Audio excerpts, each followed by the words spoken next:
ओम शांति।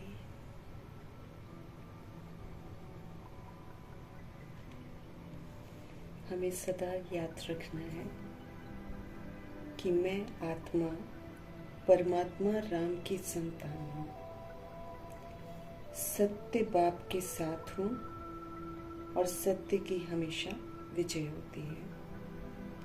बाकी काम, क्रोध, लोभ, मोह, अहंकार, ईर्ष्या, द्वेष, आलस्य, हठ, छल कपट, इसका अब अंत है। इसलिए बाबा कहे, न किसी का क्वेश्चन करो, न किसी का करेक्शन करो। बुराई का अंत तो होना ही है। इस स्मृति में रहते हुए शुभ भावना, शुभ कामना का सहयोग देकर बेदाग बनने की समझ देने वाले शिव पिता परमात्मा जी का हम तहे दिल से धन्यवाद करेंगे।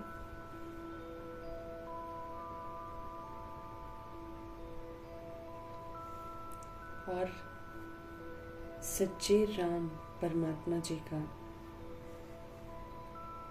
सच्चा बच्चा बनने का सबूत देने वाले व्यक्त ब्रह्मा, अव्यक्त ब्रह्मा, गुप्त बड़ी माँ, big brother, great great grandfather का रोल प्ले करने वाली आत्मा ब्रह्मा जी का हम तहे दिल से धन्यवाद करेंगे। धन्यवाद करते हुए दोनों जबरदस्त लाइट्स को हाजिर नाजिर करते हुए मीठे मीठे परमात्मा जी के महावाक्य हम उन्हीं से समझेंगे।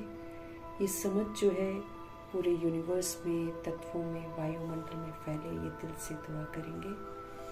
प्रभु जी की समझ यूनिवर्स में मौजूद सारी आत्माएं जितनी भी हैं सब तक पहुँचे, उन आत्माओं तक पहुँचे जो आकारी शरीरों में हैं, उन आत्माओं तक पहुँचे जो गर्भ जेल में प्रवेश कर गए हैं, उन आत्माओं तक पहुँचे जो इस समय हॉस्पिटल में या घरों में पीड़ित अवस्था में है, उन आत्माओं तक पहुँचे जो प्राकृतिक आपदाओं के शिकार हैं, जो दैहिक हिंसाओं के शिकार हैं, उन आत्माओं तक प्रभु जी की समझ पहुँचे जो इस समय अलबेली हो गई है, उन आत्माओं तक पहुँचे जो तंत्र मंत्र विद्या के प्रकोप में हैं, उन आत्माओं तक प्रभु जी की समझ पहुँचे जो वाम मार्ग में चले गए हैं, उन आत्माओं तक पहुँचे जो कुमार कुमारियों के शरीरों में हैं, छोटे शरीरों में हैं,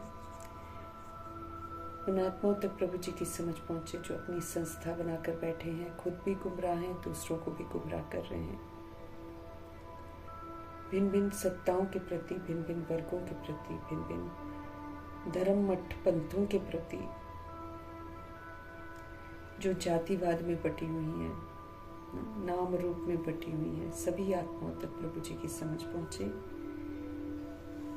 मीठे परमात्मा जी की समझ वैश्याओं तक पहुँचे, किन्नरों तक पहुँचे, उन आत्माओं तक पहुँचे जो दैहिक धंधे करवाते हैं, जो अंग तस्करियाँ करते हैं। यादव गौरव यवन बन गई सारी आत्माओं तक प्रभु जी की समझ पहुँचे।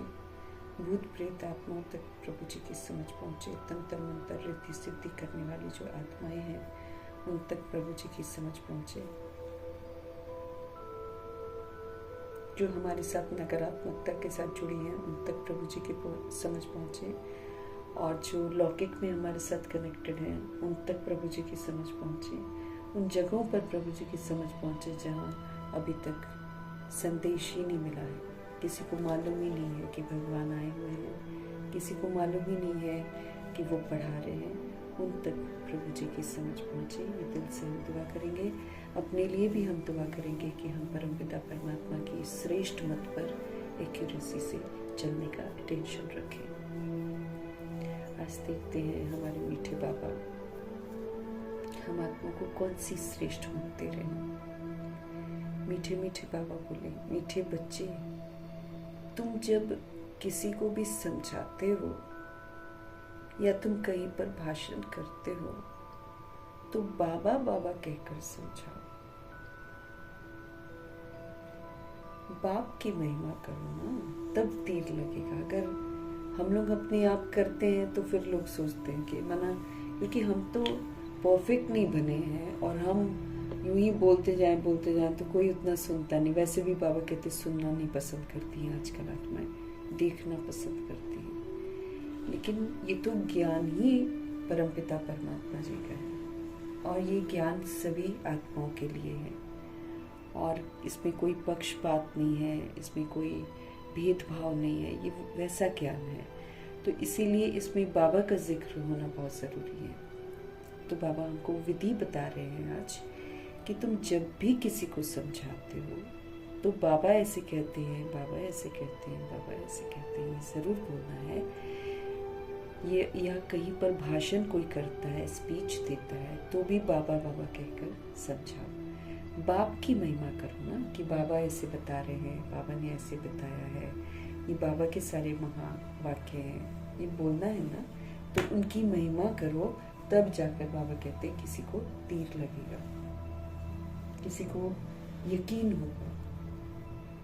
क्योंकि फिर बाबा शब्द जब हम जिक्र करते हैं तो फिर शिव बाबा वहाँ मौजूद हो जाएंगे ना, और उनकी मौजूदगी जो है वो फिर दूसरे को जागृत करेगी, तीर लगेगा। बाबा शब्द कहना मतलब बाबा को हाजिर कर देना। तो जब बाबा हाजिर हो जाते हैं तो उसका इफेक्ट कुछ और होता है। और अगर हम बॉडी कॉन्शियस होकर अपने आप सोचे कि हम समझा रहे हैं, है ना, और या फिर हम बता रहे हैं, तो आजकल वही तो हो गया ना कि लोग सोचते हैं कि मना ब्रह्मा कुमारीज बता रही हैं। किसी को अभी तक ये समझ में नहीं आया है कि शिव बाबा इनको ये वाली समझ दे रहे हैं। नहीं तो पहले कहाँ समझ थी। ब्रह्मा कुमारी तो स्टूडेंट को एक टाइटल मिला हुआ है, उस टाइटल मिलने से पहले तो हम सभी आत्माओं को कुछ भी मालूम नहीं था। तो जब अब हमको मालूम चला है और हमको बीके का टाइटल मिला है, तो अब हमारा फर्ज बनता है कि हम हर समय बताएं कि बाबा ऐसे बता रहे हैं, बाबा ऐसे बता रहे हैं, बाबा ऐसे बता रहे हैं। ये हमारा फर्ज बनता है। तब जाकर बाबा कहे कि जो आप समझा रहे हो वो समझ उस आत्मा को तीर की तरह लगेगी, अर्थात उनको बुद्धि का योग जो है परमात्मा के साथ लगेगा और साथ में बातों पर यकीन भी होगा। तो मीठे बाबा कह रहे हैं, मीठे बच्चे, तुम जब किसी को भी समझाओ या समझाते हो या भाषण करते हो तो बाबा बाबा कहकर समझाओ, बाप की महिमा करो, तब जाकर तीर लगेगा। प्रश्न है, बाबा भारतवासी बच्चों से विशेष कौन सा प्रश्न पूछते हैं? भारतवासी फिर से वही वो जो स्वर्ग की स्थापना या भारत को स्वर्ग बनाने में मददगार बनते हैं, वो भारतवासी कहलाते हैं। जो भारत को नर्क बनाते हैं वो भारतवासी नहीं है।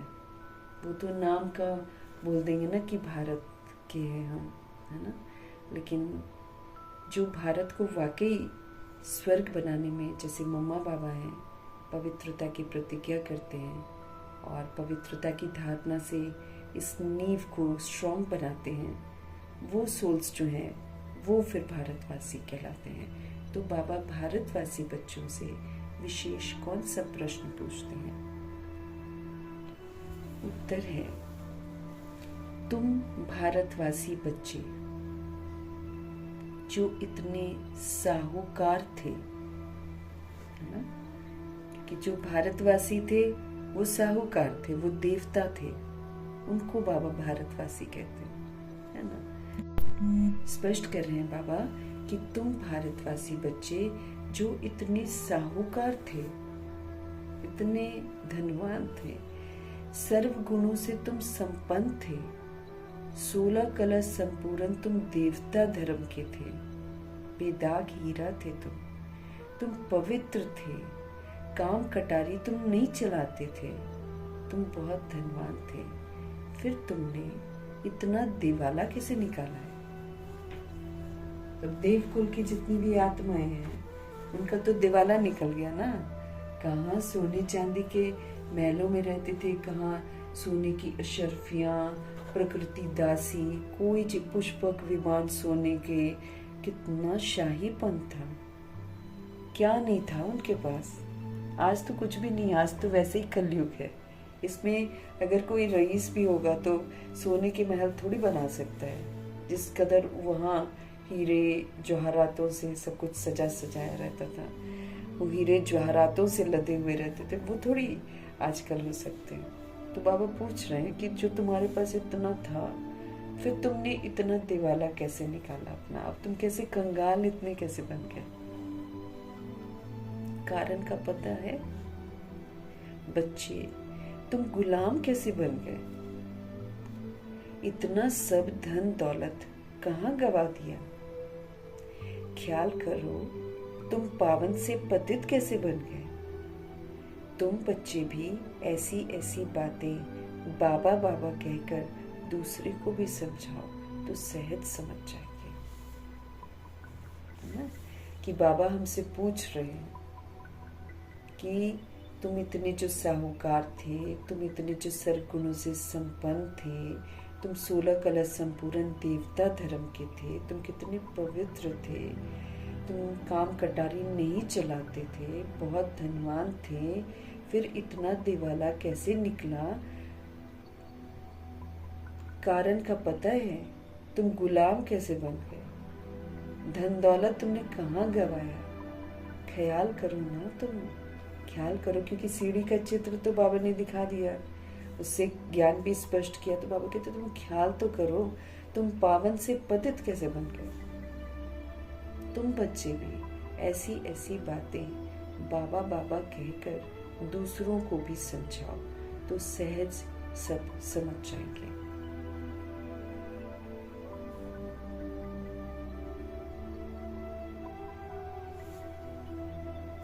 ओम शांति। ओम शांति कहने से ही बाप जरूर याद आना चाहिए। ओम शांति। मैं आत्मा शांत स्वरूप हूँ, शांति के सागर परमपिता परमात्मा की संतान हूँ, शांति धाम की रहने वाली हूँ। ये परिचय बाबा ओम शांति से देते हैं। तो जब भी ओम शांति कहते हैं तो बाप जरूर याद आना चाहिए। बाप का पहला पहला कहना है मन मना भव। शिव बाबा का पहला पहला ये कहना है मन मना भव। मन को मेरे में लगाओ, मन को प्रभु में लगाओ। जरूर आगे भी कहा है, तब तो अभी भी कहते हैं। जरूर आगे भी कहा है, तब तो अभी भी कहते हैं ना। तुम बच्चे बाप को जानते हो, जब कहाँ सभा में भाषण करने जाते हो, वो लोग तो बाप को जानते नहीं हैं। जहाँ कहीं भी स्पीच देते हैं तो बाबा कहते वो सोल्स तो नहीं जानती हैं बाप को। तो उनको भी ऐसा कहना चाहिए कि शिव बाबा कहते हैं। उनको कहना चाहिए कि वही पतित पावन है। तो उनको भी ऐसा कहना चाहिए कि शिव बाबा कहते, भाषण दे रहे हैं ना, तो भाषण में जो भी बताते हैं उसमें शिव बाबा का जिक्र जरूर होना चाहिए। शिव बाबा कहते हैं यही वही पतित पावन है। तो जरूर पावन बनाने के लिए यहाँ पर ही तो आकर समझाते हैं ना। अब पतित पावन वाला जो कार्य है वो परम धाम में थोड़ी करेंगे। जहाँ आत्माएं पतित बन जाती हैं वहीं आकर ही तो करेंगे ना। तो वही पतित पावन है, तो जरूर पावन बनाने के लिए वो यहाँ पर आकर समझाते हैं। जैसे बाबा यहाँ तुमको कहते हैं, हे बच्चों, तुमको स्वर्ग का मालिक बनाया था, तुम आदि सनातन देवी देवता धर्म वाले विश्व के मालिक थे। वैसे तुमको भी बोलना चाहिए कि बाबा ये कहते हैं। बाबा हम आत्माओं को समझाते हैं कि तुमको स्वर्ग का मालिक बनाया था, तुम आदि सनातन देवी देवता धर्म वाले विश्व के मालिक थे। तो वैसे तुमको भी बोलना चाहिए ना कि बाबा ये कहते हैं। ऐसे कोई के भाषण का समाचार आया नहीं है। बाबा कह रहे हैं कि भाषण तो बथेरे देते हैं, लेकिन ऐसा वाला समाचार नहीं आया है कि आत्माएं भाषण देते समय ये जिक्र करें बार बार कि भगवान कहते हैं, शिव बाबा कहते हैं।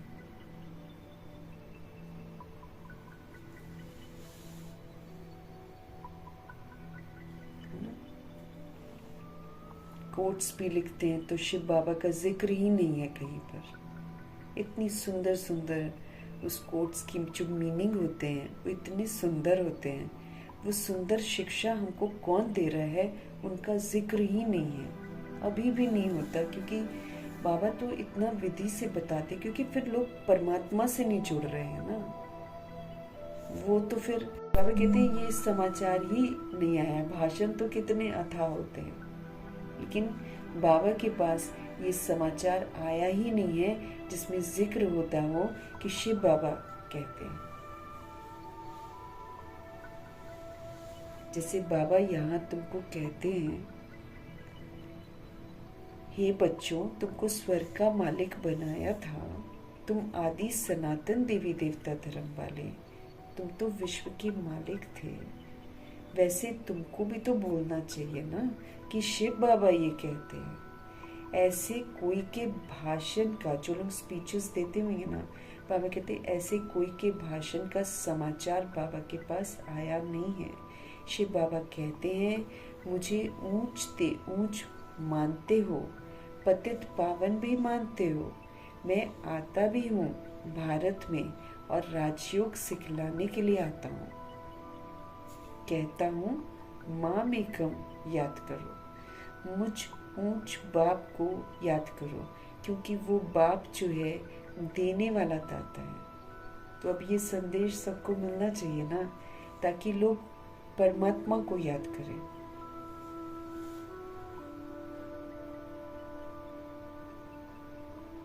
है ना? तो बाबा कह रहे हैं कि शिव बाबा कहते हैं मुझे ऊंच ते ऊंच मानते हो, पतित पावन भी तुम मानते हो। मैं आता भी हूँ भारत में और मैं राजयोग सिखलाने के लिए आता हूँ।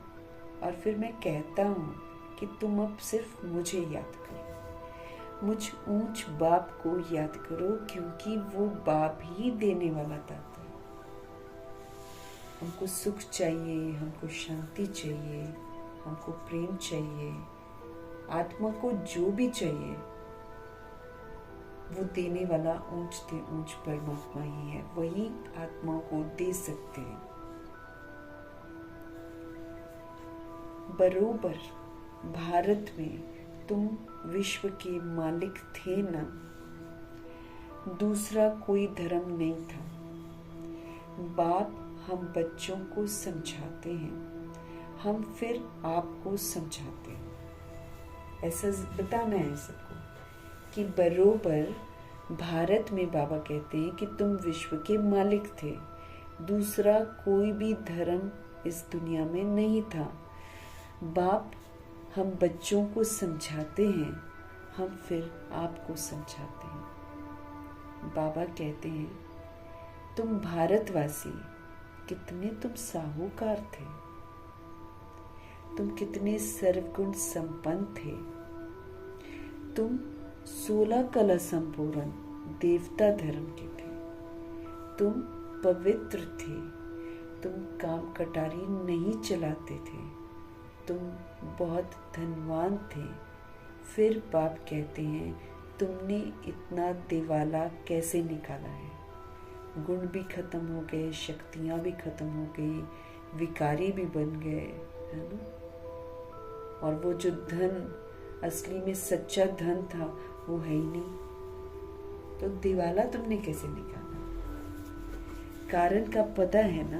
अब बाबा ने हमको कारण बताए हैं कि देह अभिमान में आकर हमने सब कुछ गवा दिया।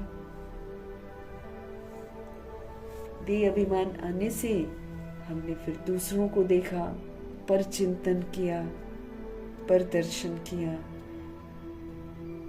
और बाबा कहते पर चिंतन पतन की जड़ है।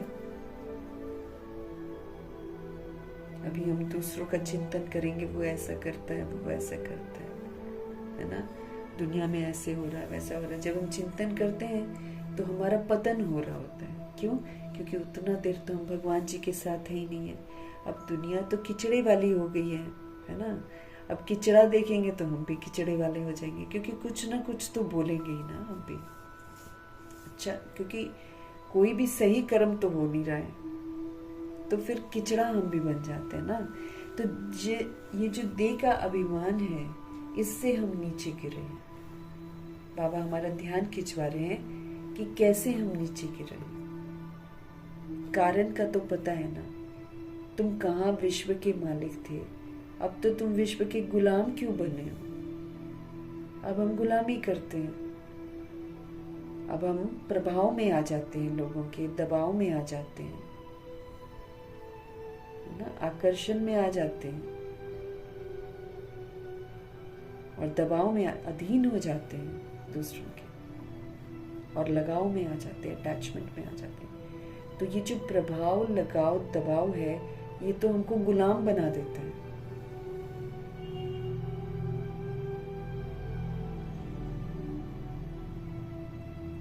सभी से कर्जा लेते रहते हो, है ना, सभी से कर्जा लेते रहते हो। इतने सब पैसे तुम्हारे कहाँ गए?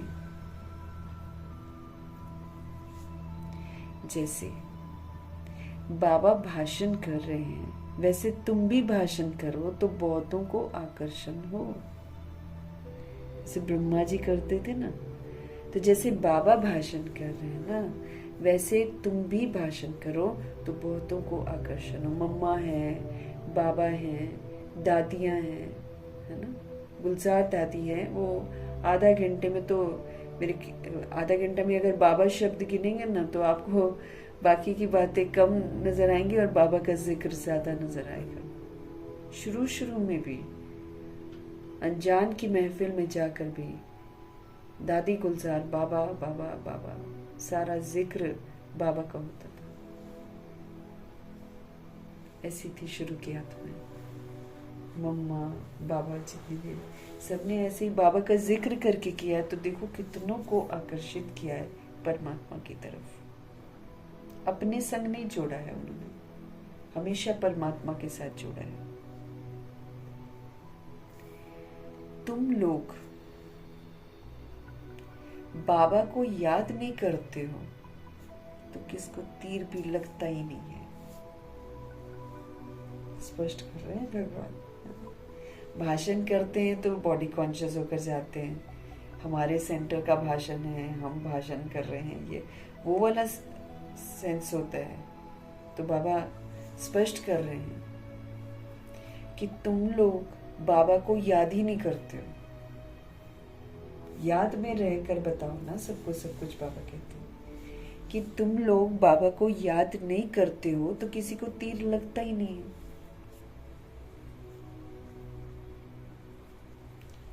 वो ताकत ही नहीं मिलती है। नहीं तो तुम्हारा एक ही भाषण ऐसा सुने तो कमाल हो जाए, सब प्रभु के साथ जुड़ जाए। कमाल क्या होता है कि आत्माएं परमात्मा को पहचान कर परमात्मा की दीवानी हो जाए। इसको बोलेंगे ना कमाल की सेवा। हम कुछ भी करें बाबा का, उसमें आत्माएं परमात्मा से जुड़े, ये सफलता है। परमात्मा से जुड़े ही ना तो फिर वो तो सफलता ही नहीं है ना। चाहे हम फिर जितनी मर्जी कर लें सेवा, जितना मर्जी हम छाप लें। बाबा कहते वो ताकत ही नहीं मिलती ना, क्योंकि याद में रहकर नहीं करते। एक याद में रहकर नहीं करते हैं, एक आत्मिक स्थिति में नहीं रहते हैं, और दूसरे को आत्मा नहीं समझते हैं। दादियां दूसरों को आत्मा समझती थी।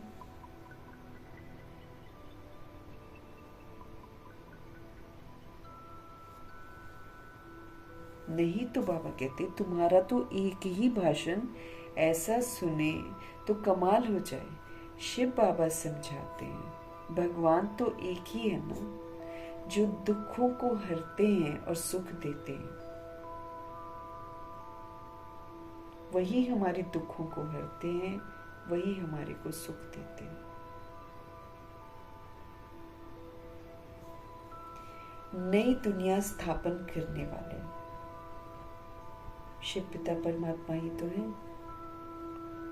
इसी भारत पर स्वर्ग था, हीरे जवाहरातों के महल थे, एक ही राज्य था और सारे खीर खंड थे, मिलजुल कर रहते थे। आजकल की तरह थोड़ी है कि उसको जीने नहीं देंगे, उसका छीन लेंगे, उसका वो कर लेंगे, लड़ाई झगड़े, ऐसे तो सतयुग में नहीं था। वहां सारे लोग मिलजुल कर रहते थे। बॉडी कॉन्शियसनेस तो था ही नहीं वहां पर। इतने सुंदर सुंदर शरीर थे, लेकिन कभी भी वो लोग एक दूसरे के शरीरों को नहीं देखते थे, भ्रिकुटी में ही देखते थे। और उसमें जाती ही वो आत्मा है जो यहाँ पर भ्रिकुटी में देखने का संस्कार बनाती है, वही जाती है 111 में। दूसरी 16,133 करोड़ आत्माएं पढ़ती हैं, उसमें से 111 में प्रवेश वही करती हैं जो आत्म अभिमानी होने का बहुत काल का सबूत देती हैं, जो अपने को आत्मा समझती हैं और दूसरों को भी आत्मा रूप में देखती हैं। तो बाबा कहते एक ही राज्य था, सब खीरखंड थे। यहाँ तो वो कह रहे हैं कि हमको ये वाला राज्य चाहिए, मेरा एरिया है, वो उसका एरिया है, वो उसका एरिया है। ऐसे लोग लड़ रहे हैं, झगड़ रहे हैं, पानी भी रोक देते हैं, चीजें भी रोक देते हैं। ऐसे ऐसे थोड़ी होता है सतयुग में। बाबा कहते सब कितने खीरखंड थे। जैसे बाप की महिमा है, अपरंपार है महिमा भगवान की। तो जैसे बाप की महिमा अपरंपार है, वैसे ये भारत की महिमा भी अपरंपार है।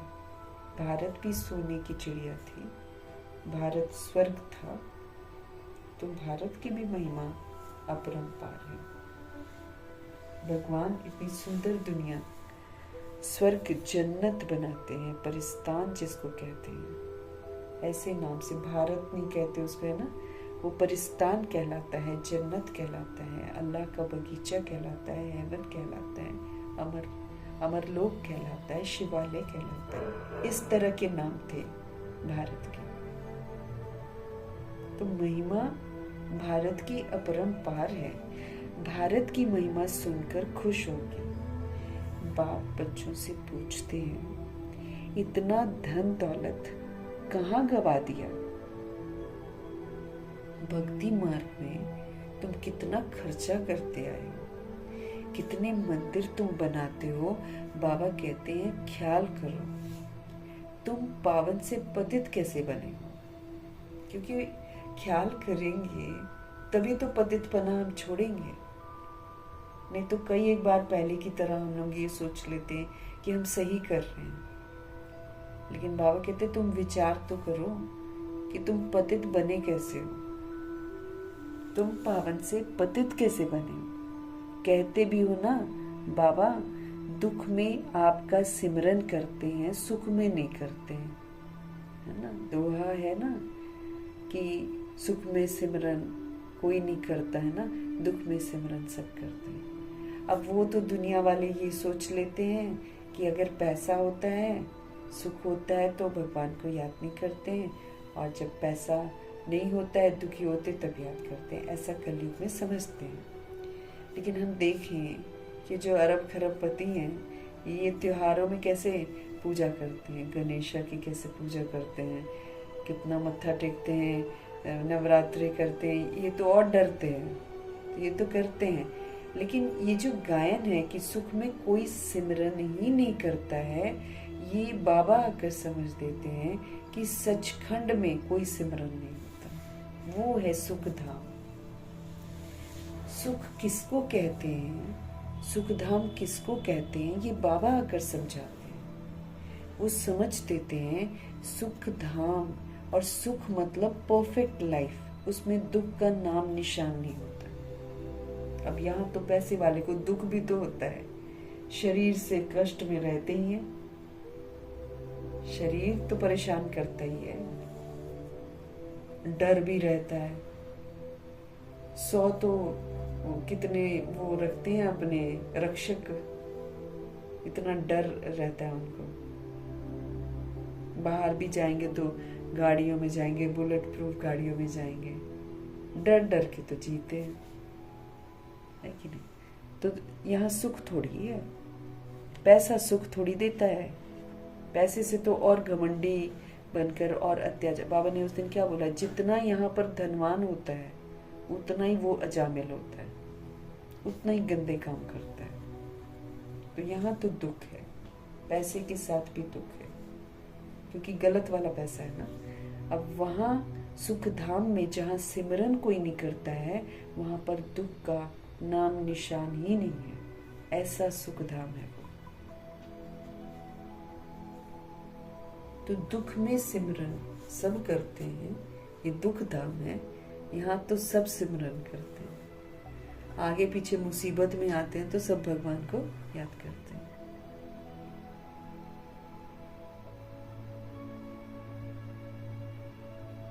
बाबा कहते हैं ख्याल तो करो ना, तुम पावन से पतित कैसे बने हो। कहते भी हो ना बाबा दुख में आपका सिमरन करते हैं, सुख में नहीं करते हैं। तो सतयुग त्रेता युग में कोई भी सिमरन नहीं होता है। द्वापर युग कलयुग में सिमरन शुरू हो जाता है। परंतु दुखी तुमको बनाता कौन है? फिर पूछ रहे हैं हमसे, ध्यान खिंचवा रहे हैं ताकि हम दुख देने वाली सारी बातों को छोड़ दें, इसलिए ध्यान खिंचवा रहे हैं।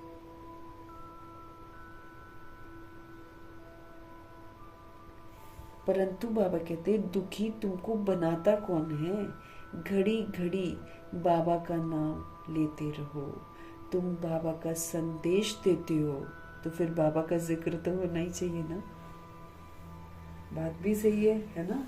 ज्ञान भगवान जी का है, हमको तो कुछ नहीं पता था ना। तो अब जब हम भगवान जी का ज्ञान शेयर करते हैं दूसरों के साथ, तो उनका जिक्र भी तो जरूर होना चाहिए कि हम जाएं और देह अभिमान में अपना भाषण देकर आ जाएं। फिर लोग वाह वाह करें तो बस हम सोचने लगे कि हमने भाषण किया।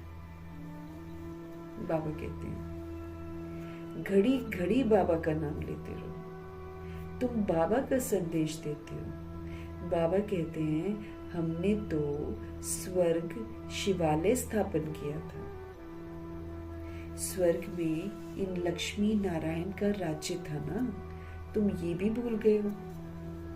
हम तुमको ये भी पता नहीं है कि राधे कृष्ण ही स्वयंवर के बाद लक्ष्मी नारायण बनते। कहाँ हमको ये सब मालूम था, और कहाँ मंदिर के पंडितों को मालूम है, कहाँ ये दुनिया में जितने विद्वान बनकर बैठे हुए हैं, अखाड़े खोल कर बैठे हुए, इनको तो खुद ही पता नहीं है। और आजकल तो अखाड़े ही, ये जो मूर्तियां बनती हैं पंडित लोग पूजा करते हैं, अगर उनसे ये पूछो कि ये जो नारायण जी हैं, इनके सामने ये जो छोटा काला कृष्ण बनाकर रखा हुआ है, ये क्यों रखा हुआ, उसको पता ही नहीं होगा। आजकल तो वैसे ही नामधारी सारे।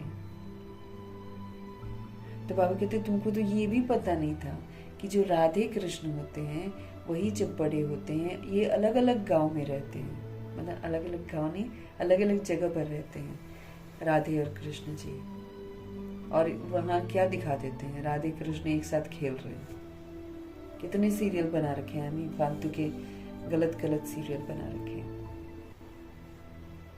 तो राधा अपने एरिया में रहती हैं, कृष्ण जी अपने एरिया में रहते हैं।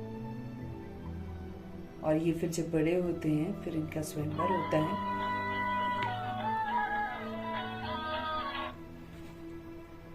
इनका स्वयंवर होता है, फिर नामकरण होता है, नाम बदलते हैं ना। तो राधा लक्ष्मी और फिर कृष्ण जी नारायण बनते। बाबा कहते तुमको तो ये भी नहीं मालूम था, वाकई हमको नहीं मालूम था। श्री कृष्ण जो विश्व का मालिक था, उनको कलंक पैट लगाते हैं। माखन चोर, सबसे पहले उसको चोर बना देते हैं। फिर दिखाते हैं कि नदी के, यमुना के किनारे में वो जो को होती हैं, नहाने जाती हैं, उनके कपड़े उठाकर भाग जाते हैं। ऐसा करते हैं क्या श्री कृष्ण? सतो प्रधान प्रिंस है वो, क्या जरूरत है उनको माखन खाने की? हाँ, ज्ञान रूपी माखन वो आत्मा पूरा खाती है, लेकिन वो आत्मा, वो भी कृष्ण जी नहीं। कृष्ण जी जब ब्रह्मा जी के रूप में होते हैं तो ज्ञान रूपी माखन पूरा हब करते हैं, सशक्त बनते हैं। अब उधर ज्ञान रूपी माखन था, उन्होंने माखन चोर बना दिया।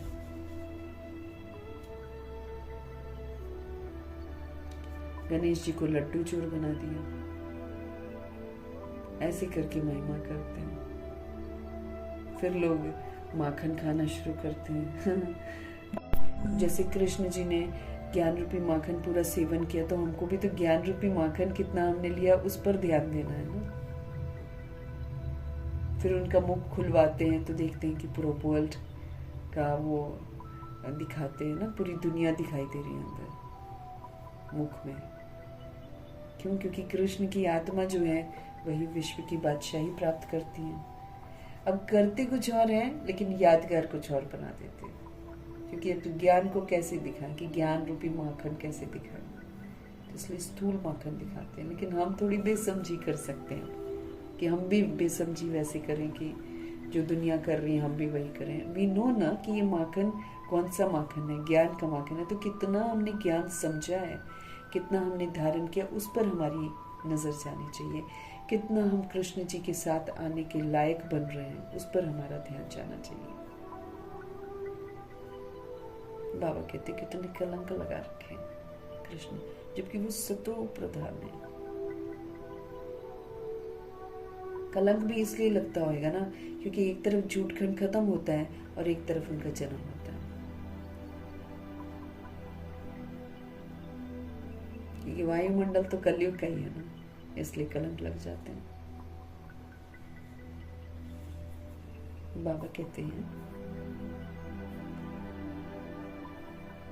तुमको तो ये भी नहीं पता है कि राधे कृष्ण ही स्वयंवर के बाद लक्ष्मी नारायण बनते हैं। श्री कृष्ण जो विश्व का मालिक था उनको कलंक पैट लगाते हैं। मेरे को भी कलंक लगाते हो, शिव बाबा कहते हैं। शिव को शंकर के साथ मिला देते हैं और फिर कहते हैं कि भांग खाते हैं और नशा करते हैं, पार्वती के पीछे भागते हैं, क्या क्या बना दी कहानी। अब तो दिन पर दिन जैसे जैसे दिमाग सबका खराब होते जा रहे हैं वैसे वैसे खुद तो गंदे बन रहे हैं, देवताओं को भी गंदा बना रहे हैं, उनके लिए गीत ही ऐसे बना रहे हैं गंदे गंदे। तो बाबा कहते हैं मुझ पर भी कलंक लगा देते हैं ये भी, और शिवलिंग पर भी कलंक लगाते हैं, उसके लिए भी गलत बातें बोलते हैं। सिर्फ शंकर जी नहीं, शिवलिंग के लिए भी गलत बोलते हैं।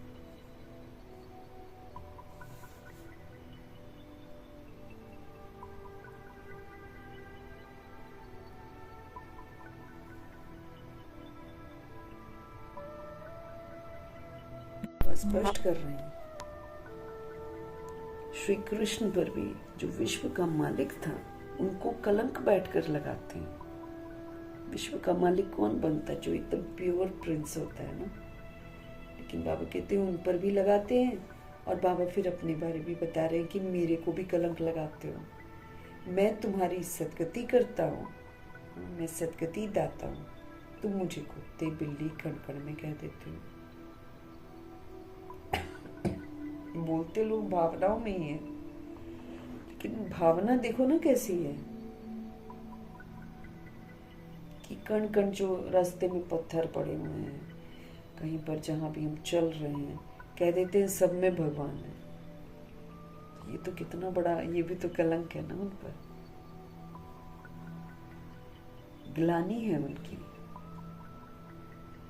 बाबा कहते हैं मैं तुम्हारी सदगति करता हूँ, तुम्हें नर्क की दलदल से निकालता हूँ मैं, और तेरे को स्वर्ग में लेकर जाता हूँ, और तुम फिर मुझे कुत्ते बिल्ली कण कण में कह देते हो।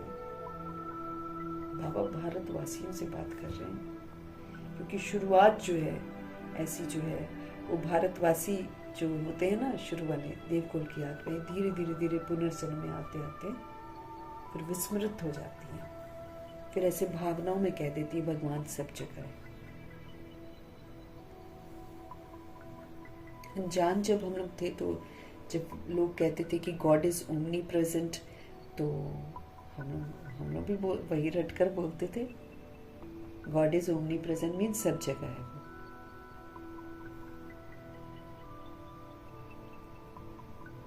बाबा कहते हैं तुम कितने पतित बन गए हो, क्योंकि देवकुल की सोच है ना, तो उनके लिए तो छोटी छोटी चीजें भी बहुत बड़ा काउंट होता है।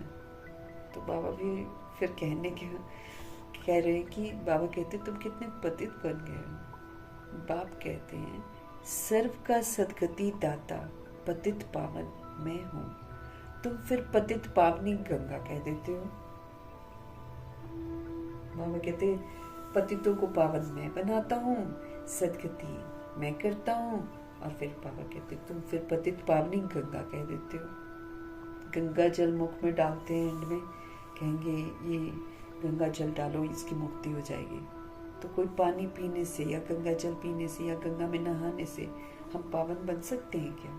बाबा कहते तुम तो फिर गंगा को पतित पावनी कह देते हो। मेरे से योग न लगाने से तो तुम और ही पतित बन पड़ते हो। बाबा कहते तुम जब मेरे से योग नहीं लगाते हो तो तुम तो और ही पतित बन पड़ते हो। अभी भी बाबा हमको क्या बोलते हैं कि तुम जब मेरी याद में हो तो चलो ठीक है, तुम जब मेरे को याद नहीं करते हो तो फिर तुम पाप करते हो। इतने तक बाबा ने हमको क्लियर कर दिया कि याद में हो तो सही हो तुम, बस जहां तुम मुझे याद नहीं कर रहे हो उतने मिनट, उतने सेकंड, उतने घंटे, उतने मतलब जो भी तुम पाप पे पाप हो रहे हैं तुमसे।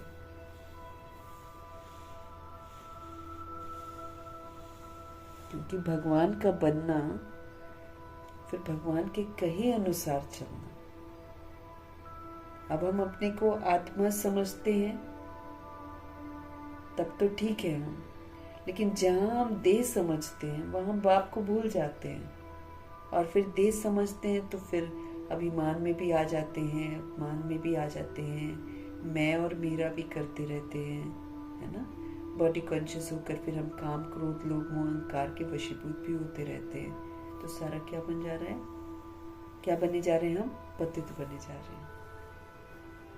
थोड़ी देर मुरली पड़ी, थोड़ा होश में रहे, उसके बाद सारा दिन हम चेक करेंगे, हम सारा दिन अगर याद में हैं तो हम बच गए, और अगर हम प्रभु चिंतन, ज्ञान चिंतन में नहीं है, अवेयरनेस में नहीं है, तो फिर हम पाप कर रहे हैं। और फिर बाबा कहते हैं ये पाप ऐसे होते हैं जो किए हुए पुण्य को ढक देते हैं।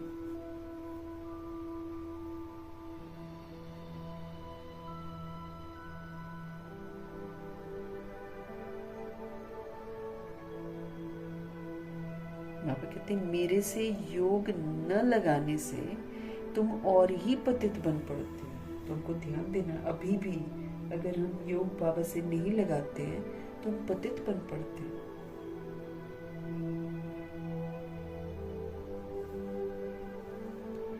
मुझे याद करो तो तुम्हारे विक्रम विनाश होंगे।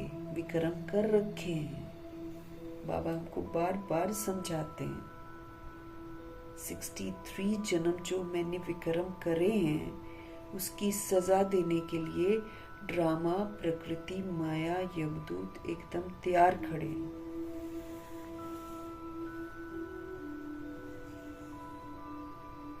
उस सजा से छुड़ाने के लिए, उससे मुक्त होने के लिए भगवान कहते हैं मुझे याद करो और श्रीमत पर चलो। मम्मा बाबा ने किया अपना होमवर्क पूरा, चले गए। दादियों ने होमवर्क पूरा किया, चले गए। हम तो यहीं पर हैं।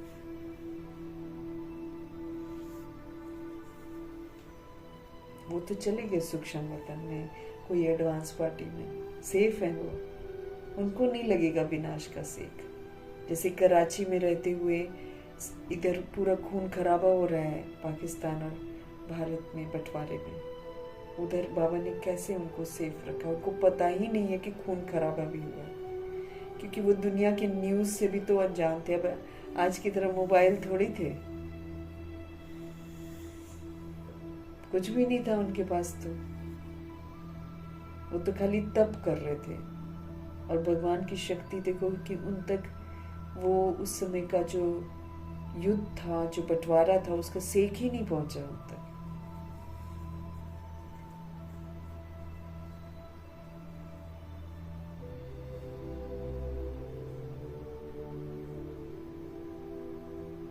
तो याद करेंगे तो हमारे भी कर्म विनाश होंगे। तो उन्होंने तो याद करके अपना होमवर्क पूरा कर लिया, अब हमारी भी तो बारी है ना। हमने बॉडी कॉन्शियसनेस में आकर 63 जन्म धीरे धीरे धीरे धीरे धीरे धीरे करते हुए ये जो कलयुग के 42 जन्म है, ये हमने देह अभिमान में लिए हुए हैं। 42 जन्म कम बात है क्या? ऐसे टोटल तो 63 जन्म है विस्मृति के। लेकिन चलो, विस्मृति जो द्वापर युग में होती है वो धीरे धीरे होती है, लेकिन कलयुग में तो हम देह के अभिमान में आ जाते हैं, और ये हर जन्म में देह अभिमान और बढ़ता है और बढ़ता है और बढ़ता है। तो कितने हमने पाप कर रखे होंगे।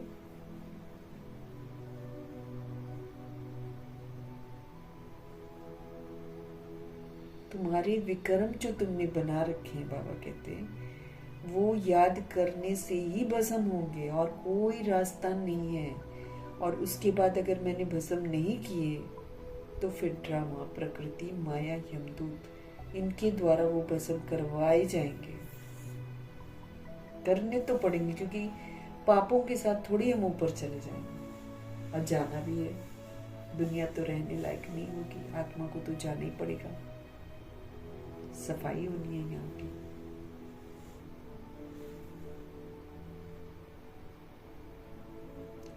घड़ी घड़ी बाबा का नाम लेकर समझाओ तो शिव बाबा याद रहेगा, हमें भी रहेगा, दूसरों को भी याद दिलाएंगे हम।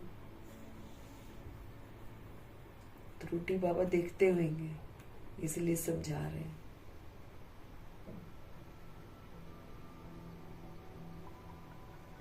घड़ी घड़ी शिव बाबा का नाम लेकर समझाओ तो शिव बाबा हमको याद रहेगा, और फिर दूसरे को भी हम शिव बाबा की याद दिलाएंगे, तो पाप नहीं होगा। जहाँ शिव बाबा बोला वहाँ बॉडी कॉन्शियस होकर बोले, वहीं पर पाप हो गया, क्योंकि फिर हम सफल तो हुए नहीं, हमने तो दूसरे को जागृत किया ही नहीं। बोलो, हम बाप की महिमा करते हैं। बाप खुद कहते हैं कि मैं कैसे साधारण पतित तन में बहुत जन्मों के अंत में आता हूँ। मैं कैसे साधारण पतित तन में बहुत जन्मों के अंत में आता हूँ। इनके ही बहुत जन्म हैं। किनके? ब्रह्मा जी के। ये अब मेरा बना है, तो इस रथ के द्वारा तुमको समझाता हूँ। ब्रह्मा जी तो मरजीवा बने, मरजीवा बन के तन मन धन से सब कुछ समर्पण करके वो तो प्रभु के बन गया सच्चे दिल से। तो फिर बाबा कहते हैं अब ये मेरा बना है, तो इस रथ द्वारा मैं तुमको समझाता हूँ। ये अपने जन्मों को नहीं जानते हैं। ब्रह्मा जी भी कहाँ जानते थे? दादा लेखराज जानते थे क्या? वो तो भगत ही थे, और वो तो कुछ नहीं जानते थे। तो बाबा कहते हैं ये अपने जन्मों को नहीं जानते हैं। भागीरथ ये हैं, इनके भी वानप्रस्थ अवस्था में मैं आता हूँ। जब बॉडी इनकी 60 की हो जाती है तब बाबा इनमें प्रवेश करते हैं। शिव बाबा ऐसा समझाते हैं, ऐसा भाषण किसका सुना ही नहीं है। सो सैड है ना। सिखा रहे हैं भगवान जी, और भगवान जी का जिक्र नहीं होता है। तो बाबा समझ दे रहे हैं कि शिव बाबा ऐसा समझाते हैं, ऐसा भाषण किसका सुना नहीं है। बाबा का तो नाम ही नहीं लेते हैं सच्ची में। देखो, बाबा कह रहे हैं शिव बाबा ऐसा समझाते हैं, ऐसा भाषण किसका सुना ही नहीं है। बाबा का तो नाम ही नहीं लेते हैं। सारा दिन बाबा को तो बिल्कुल याद ही नहीं करते। झरमुई झगमुई में लगे रहते हैं और लिखते हैं कि हमने ऐसा भाषण किया, हमने ये समझाया।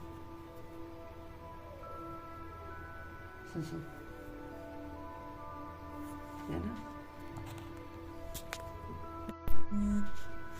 बाबा थोड़ी डरते हैं किसी से, है ना, इसलिए स्पष्ट कर रहे हैं।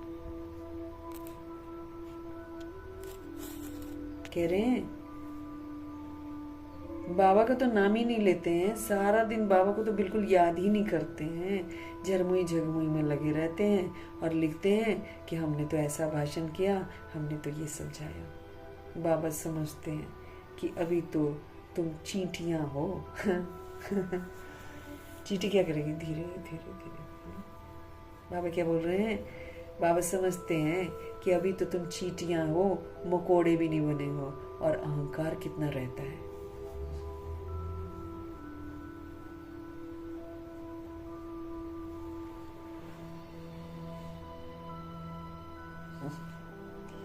बाबा समझते हैं कि अभी तो तुम चींटियां हो, मकोड़े भी नहीं बने हो, और अहंकार देखो कितना रहता है। समझते नहीं है कि शिव बाबा ब्रह्मा द्वारा कहते हैं। शिव बाबा को तो तुम भूल जाते हो, ब्रह्मा पर झट बिगड़ते हैं। बाप कहते हैं तुम मुझे ही याद करो, तुम्हारा काम है मेरे से। जो लोग ब्रह्मा जी से बिगड़ जाते हैं, है ना, ये कौन है, ये कौन, ये समझते नहीं भैया, उन्हीं की बदौलत तो एक ही तो अच्छा सा बच्चा है भगवान जी का, एक ही तो है पूरा मरजीवा बनने वाला, एक ही तो है पूरा समर्पण करने वाला। उनकी बदौलत हम लोग का कल्याण हो गया, जो हम भी सुन लेते हैं भगवान की बातें। फिर भी कई लोग बिगड़ जाते हैं, देह अभिमान है ना, तो बिगड़ जाते हैं। तो फिर बाबा कहते हैं शिव बाबा को तो तुम भूल जाते हो, ब्रह्मा पर झट बिगड़ते हैं। बाप कहते हैं तुम मुझे ही याद करो, तुम्हारा काम है मेरे से ना, मुझे याद करते हो ना। जैसे शुरू में बाबा ब्रह्मा जी पवित्रता के ऊपर ओपनली बोलते थे ना, और लोग उनके दुश्मन बन जाते थे, मारने को आते थे। तो बच्चे कहने लगे बाबा आप इस टॉपिक पर थोड़ा कम बोला करो ना, इसको थोड़ा छुपा दो, बाकी बातें बोल दो, और ये वाली बातें जो है ना ये थोड़ा कम, थोड़ा मतलब गुप्त रीति से थोड़ा थोड़ा करके बताओ। तो ब्रह्मा जी ने बोला क्यों भाई, है ना।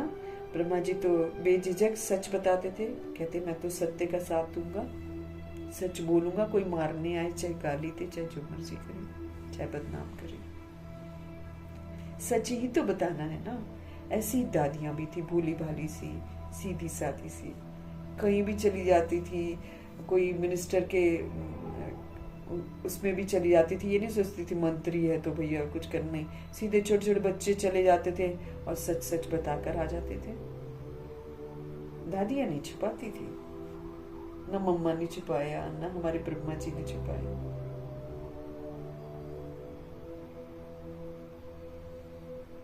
हमेशा ब्रह्मा जी कहते थे बाबा करते हैं, बाबा करते हैं, बाबा करते हैं। कभी नहीं बोला मैं करता।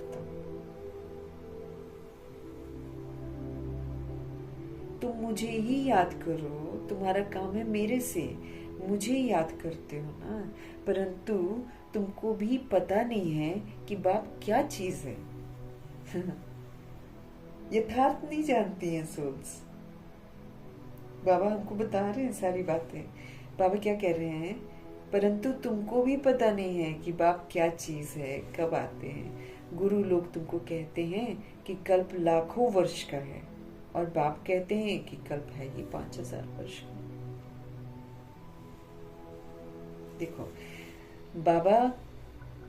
बाबा कौन है, बाबा क्या है, नहीं समझते हैं, तभी तो बात कहना नहीं मानते हैं ना, तभी तो भक्ति भी करते रहते हैं। बहुत सारी सोल्स भक्ति भी करती रहती हैं। जैसे दिवाली होएगा तो लक्ष्मी पूजा वैसे ही कर रही हैं, और वैसे ही सब कुछ करती हैं सोल्स अभी भी ऐसे ही। उन्होंने भगवान को पहचाना ही नहीं है। पुराने जो रीति रस्में हैं वो थोड़ी छूटते हैं, सालों साल बीत जाते हैं। चलो ठीक है, बाबा भी बोलते चलो भक्ति बहुत समय से कर रखी है, गुरु बहुत समय से बना रखा है, तो जल्दी छूटता नहीं है, ठीक है। अब ब्रह्मा जी की तरह तो सब छोड़ते नहीं है ना, ठीक है, लेकिन बाबा कहते अब पढ़ पढ़ कर तो पालना ले रहे हो भगवान जी से, अब तो समझ में आ जाना चाहिए। नहीं, क्योंकि भगवान निराकार है ना, उनको यथार्थ जान नहीं पाते, बहुत लोग जान ही नहीं पाते हैं, इसीलिए उनका कहना मानते भी नहीं है, और फिर जो है ना भक्ति भी करते रहते हैं।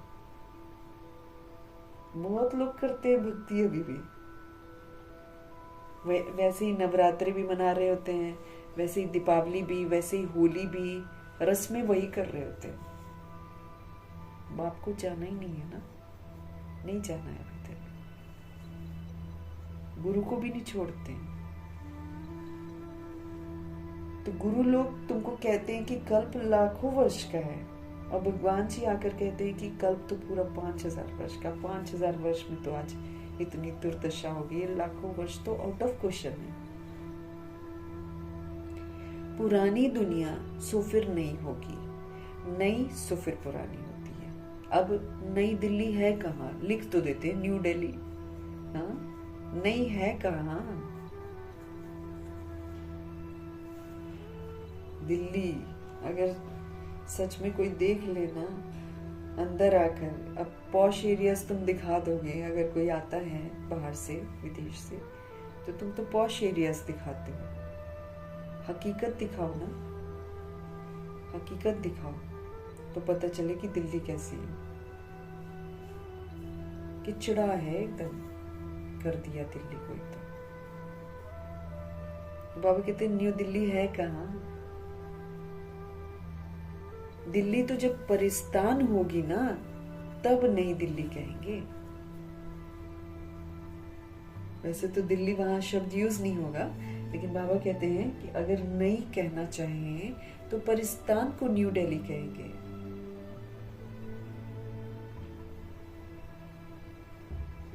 अभी तो महज दिखावा है, अपना अपना एरिया जहाँ ये लोग रहती हैं सत्ताओं वाली आत्माएं, ये अपना अपना एरिया तो पॉश रखती हैं। बाकी अगर आकर बाहर के लोग देख जाएं, अंदर तो पता चले कि दिल्ली पुरानी है कि नहीं है। बाबा कहते जब परिस्तान होगी ना तब नई दिल्ली कहेंगे। नई दुनिया में नई दिल्ली थी यमुना के घाट पर, तब यमुना सुंदर थी।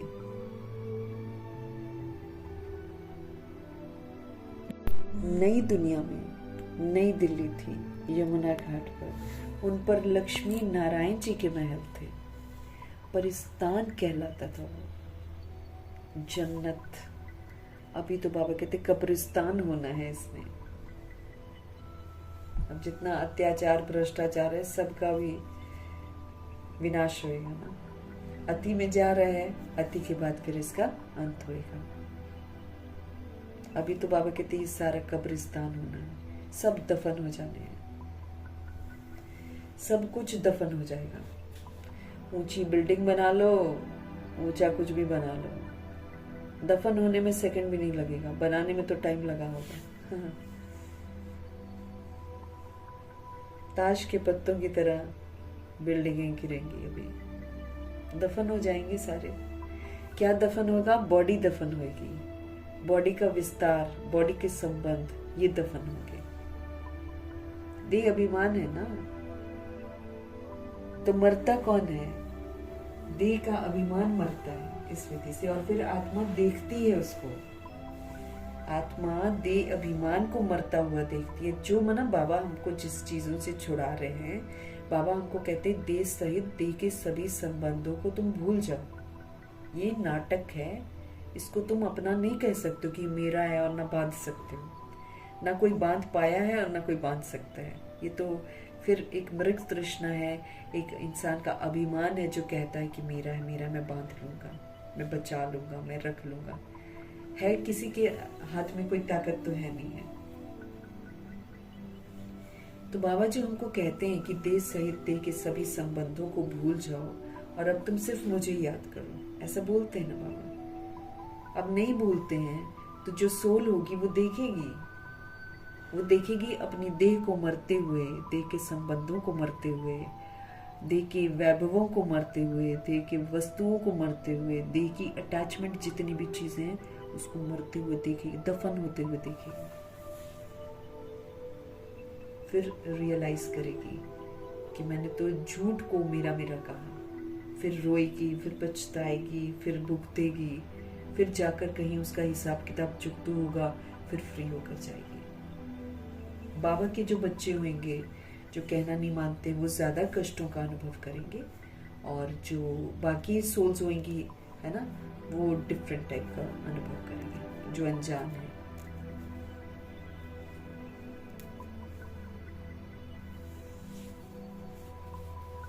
बाबा कहते हैं अभी तो सारा कब्रिस्तान होना है, सब दफन हो जाने हैं, इसलिए और अगर हम पहले से ही इस मैं और मेरे को छोड़ देंगे, भगवान को याद करेंगे, अपने को आत्मा समझेंगे, तो हमें दुख नहीं होगा जब दफन होएगा सब कुछ। क्योंकि हम रियलाइज करते हैं ना कि ओके, ये तो विनाशी चीजें थी जो खत्म हो रही हैं, सोल्स को कुछ नहीं, लेकिन जिसने ये मिटाया नहीं होएगा वो तड़पेगा उस समय, उसको लगेगा ये मेरा था, ये मैंने बनाया था, ये मेरे रिश्ते थे, उनका दिमाग खराब हो जाएगा, वो उसको देखेंगे और रोएंगे, फिर रियलाइज करेंगे रियलिटी को, फिर घर वापस जाएंगे।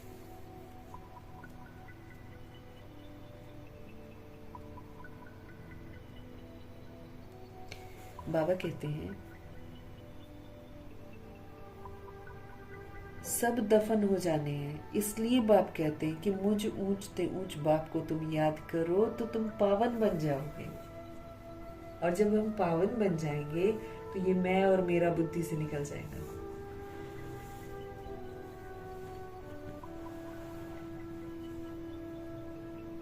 हमेशा ऐसे बाबा बाबा कहकर समझाओ।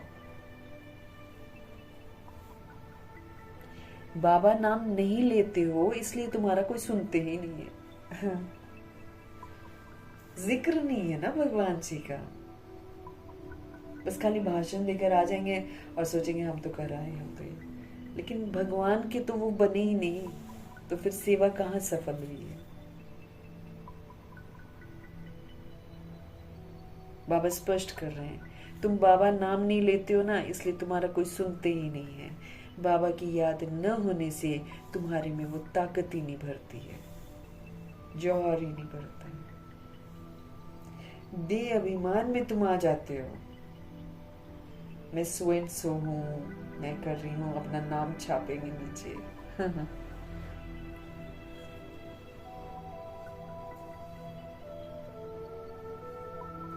दे अभिमान में तुम आ जाते हो,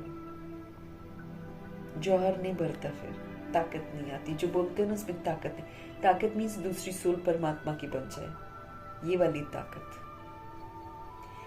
बांधेलियां जो मार खाती है ना बाबा के, तो वो तुमसे जास्ती याद में रहती हैं, कितना पुकारती हैं।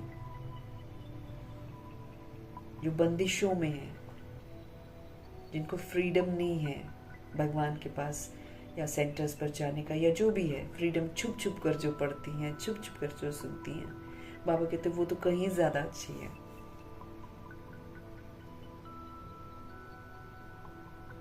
बांधेलियां जो मार खाती हैं वो तुमसे जास्ती याद में रहती हैं, कितना पुकारती हैं। बाप कहते हैं तुम सब द्रौपदियां हो ना, आत्मा ही द्रौपदी है। अब देखो वो तो खाली एक नाटक बना हुआ है, जो महाभारत का नाटक है और जो रामायण जी है ना, नाटक है वो। रामायण तो वाल्मीकि ने लिखा है, हुई थोड़ी है, लेकिन दिमाग देखो कितना अस्त व्यस्त है लोगों का कि वो उसी को सत्य समझ रहे हैं। और वाल्मीकि जी को भगवान कहते थे, भ्रष्ट बुद्धि हो जाती है ना तो वाल्मीकि को भगवान कहते थे। अब रामायण और महाभारत ये बाबा कहते एक नाटक है ना, लेकिन हाँ वो कैरेक्टर्स अभी यहाँ मौजूद हैं, सारे कैरेक्टर्स इस दुनिया में मौजूद हैं।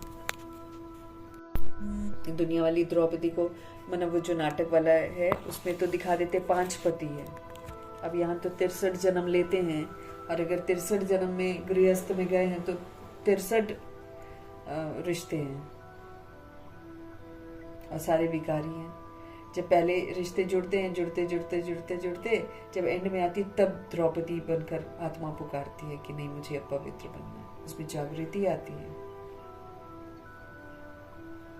तो बाबा के जो बच्चे बनते हैं जितने सारे, बाप कहते हैं तुम सब द्रौपदियां हो ना, तुम सब द्रौपदियां ही तो हो, पुकारती हो भगवान को बचाओ बचाओ मुझे। उसमें तो दिखा देते कृष्ण जी, एक द्रौपदी दिखाते हैं, उसके 5 पति दिखाते हैं, वो भी पता नहीं कैसे कैसे बना देते हैं, और फिर ऊपर से 21, देखो साड़ियों में कितनी आई, 21 साड़ियां। कहानी देखो कैसे कैसे बनी हुई है। भगवान आते हैं और फिर हम आत्मा को पवित्रता की प्रतिज्ञा कराते हैं, तो 21 जन्म, मतलब एक जन्म संगम युग का और 20 जन्म हम आगे पवित्र रहते हैं 2500 वर्ष की राजधानी में। तो 21 साड़ियां वो ऊपर से देते जा रहे, वो लिपटती जा रही, और भरी सभा में उसकी इज्जत को कृष्ण जी ने बचाया, ऐसा करते हैं। लेकिन एक्चुअली कृष्ण ही शिव पिता परमात्मा आते हैं, और हम सभी आत्मा रूपी द्रौपदियां जब ये रियलाइज करती हैं कि नहीं गलत काम हम करते हैं, तो हमको पवित्र बनना है, पुकारती हैं भगवान को, तो फिर हम आत्माओं को द्रौपदी का टाइटल मिलता है। वहां पर फिर एक ही द्रौपदी दिखाते हैं और उसके 5 पति दिखाते हैं। अब कहानी एग्जैक्टली तो बनेगी नहीं ना यादगार में, कहीं ना कहीं तो कुछ न कुछ ऊपर नीचे होएगा, जिसका फिर भगवान आकर स्पष्टीकरण करते हैं। तो बाबा क्या बोल रहे हैं हमको? बाप कहते हैं तुम सब द्रौपदियां हो ना, अब तुमको बाबा हमको अब बचाते हैं ताकि हम गलत काम न करें। माताएं भी ऐसी कोई होती हैं जिनको कल पहले भी पूतना आदि नाम दिए थे, तुम भूल गए हो। अब ऐसा नहीं कि हमेशा मेल बॉडी में जो सोल है वो बैड कर्मा करती है, दुशासन दुर्योधन ही करते हैं, नहीं ऐसा नहीं है। फीमेल आत्माएं भी ऐसी हैं। फीमेल बॉडी में जो, फीमेल आत्मा नहीं बोलेंगे, फीमेल बॉडी में जो सोल है ना, वो भी गलत काम करती है, तो उसको फिर क्या नाम मिलता है? पूतना या फिर सुर्पनखा, इस तरह के नाम मिलते हैं। फिर गांधारी भी है जो गलत देखती है लेकिन आंखों पे पट्टी बांध लेती है। अब जो पति होता है गलत काम करता है लेकिन आंखों पे पट्टी बांध कर बैठी रहेगी कि पति है भाई, वो अंधा है तो चलो मैं भी अंधी हो जाती हूँ। ये आज का दौर है, ऐसा हो रहा है, प्रैक्टिकल में ऐसा होता है। तो बाबा कहते तुम भूल गए हो कि कुछ फीमेल बॉडी में जो सोल्स है वो भी ऐसी होती है ना, गड़बड़ काम करती हैं। आज है दुनिया में ऐसा भी है, कुछ बचती हैं, चिल्लाती हैं कि हमको पवित्र बनना है, कुछ फिर पतित भी बनती है। अभी जैसे न्यूज़ आया तो जैसे वो दिखा रहे थे, तो पूतना आदि नाम इसीलिए दिए हुए हैं। तुम भूल गए हो, बाबा कहते हैं। बाप कहते हैं भारत जब शिवालय था उसे स्वर्ग कहा जाता था, जन्नत कहा जाता था, परिस्तान कहा जाता था। भारत थोड़ी बोलते थे उसको, भारत नहीं बोलते, उसको परिस्तान नाम दिया है, जन्नत नाम दिया है, अल्लाह का बगीचा कहा गया है, हेवन कहा गया है, सुखधाम कहा गया है, और भी बड़े सारे नाम है, 21 नाम है। ये सत्युग के बाबा बीच बीच में बताते रहते हैं। यहाँ फिर जिनके पास मकान विमान आदि है वो समझते हैं कि हम स्वर्ग में हैं। बाबा कहते हैं यहाँ पर फिर जिनके पास होते हैं मकान, जिनके पास होते हैं विमान आदि, वो समझते हैं कि हम सब स्वर्ग में हैं। कितने मूढ़मती हैं, अब लगे हुए हैं कि हमने हथियार लिया, हमने सब कुछ कर लिया, हम तो राजा हैं। हर बात में बोलो, बाबा कहते हैं जब भी तुम कोई बात समझाओ हर बात में बोलो बाबा कहते हैं। ये हठ योगी तुमको मुक्ति थोड़ी दे सकते हैं। ये जो दुनिया वाले हैं, गुरु हैं, संत महात्मा जो बन बन के बैठे हुए हैं, बाबा कहते हैं ये तुमको सदगति देंगे क्या? ये तुमको मुक्ति देंगे क्या? वे खुद ही मुक्ति इनको नहीं मिलेगी, ये तो खुद भगवान को याद करेंगे तब मुक्त होंगे, है ना। तो ये तो हठ योगी हैं, तुमको मुक्ति थोड़ी दे सकते हैं, जबकि सर्व का सदगति दाता एक है, और गुरु किस लिए करते हो फिर, है ना। बाबा कहते हैं सब का सदगति दाता जो है, जबकि सर्व का सदगति दाता एक है, फिर गुरु किस लिए करते हो? गुरु सदगति देगा, वो तो खुद मरता है। तो जो खुद मरता है वो कहां से किसी को सदगति देगा? वो तो अपने साथ जोड़ता है। बाबा ने एक जगह बोला था कि ये जो सन्यासी, संत, महात्मा, ये सब कौन होते हैं ना, जो अपने साथ जोड़ते हैं, ये तो सबसे बड़ा पाप कर्म करते हैं। इनको बहुत सजा मिलती है उसकी, क्योंकि ये लोगों का दिमाग विस्मृत भगवान से करके अपने साथ जोड़ लेते हैं। तो बाबा कहते जब भगवान सदगति दाता है तो फिर गुरु किस लिए करते हो?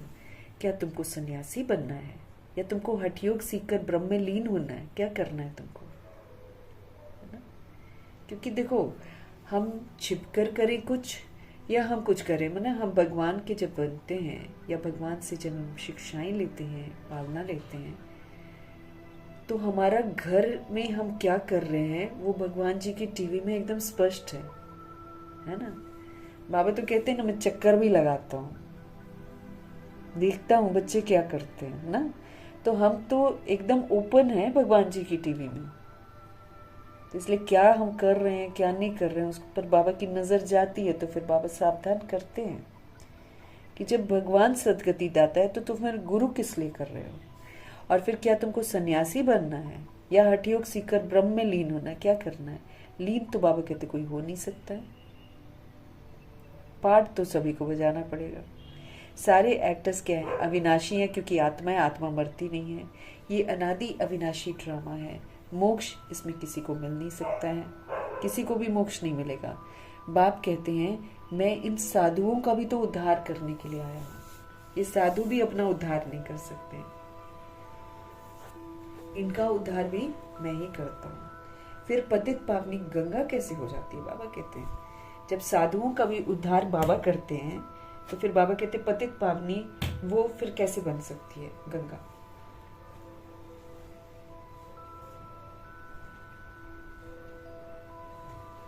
पतित पावन तुम मुझे कहते हो ना,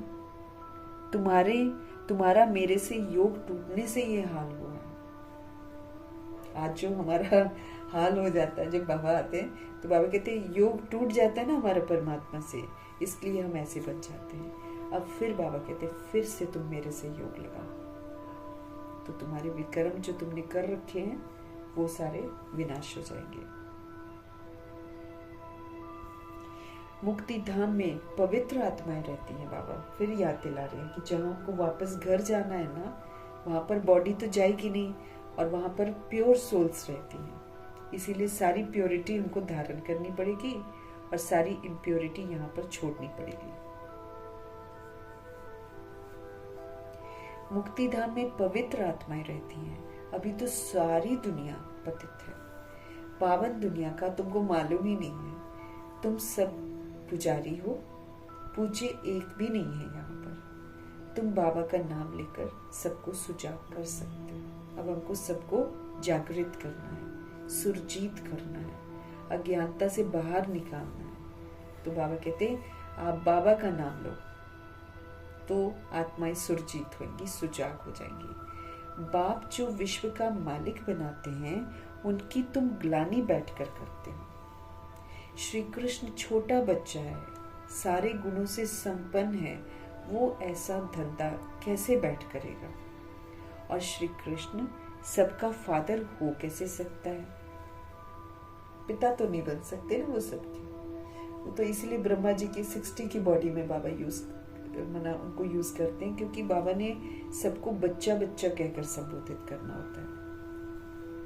तो छोटा बच्चा के बॉडी में घुस कर कैसे सबको बच्चा बोलेंगे?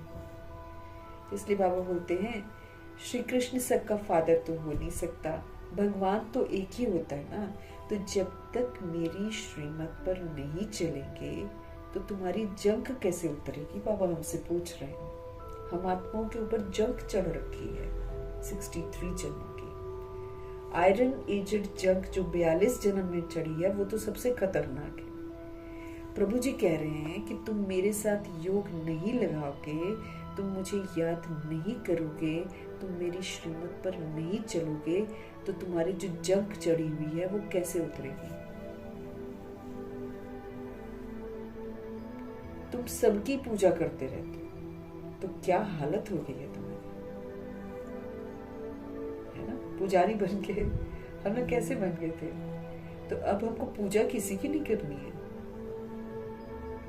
पूजा नहीं करनी हमको किसी की। अब तो बाबा कह रहे हैं अब हम जान रहे हैं मिट्टी की मूर्तियां हैं, उसकी पूजा करेंगे क्या हम।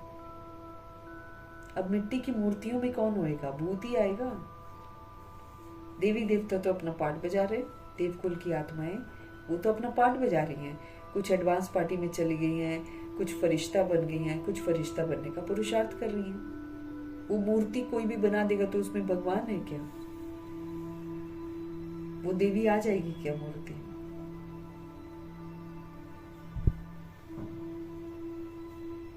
तो बाबा कहते हैं तुम सबकी पूजा करते रहते हो, देखो ना तुम्हारी क्या हालत हो गई है, इसलिए फिर मुझे आना ही पड़ता है।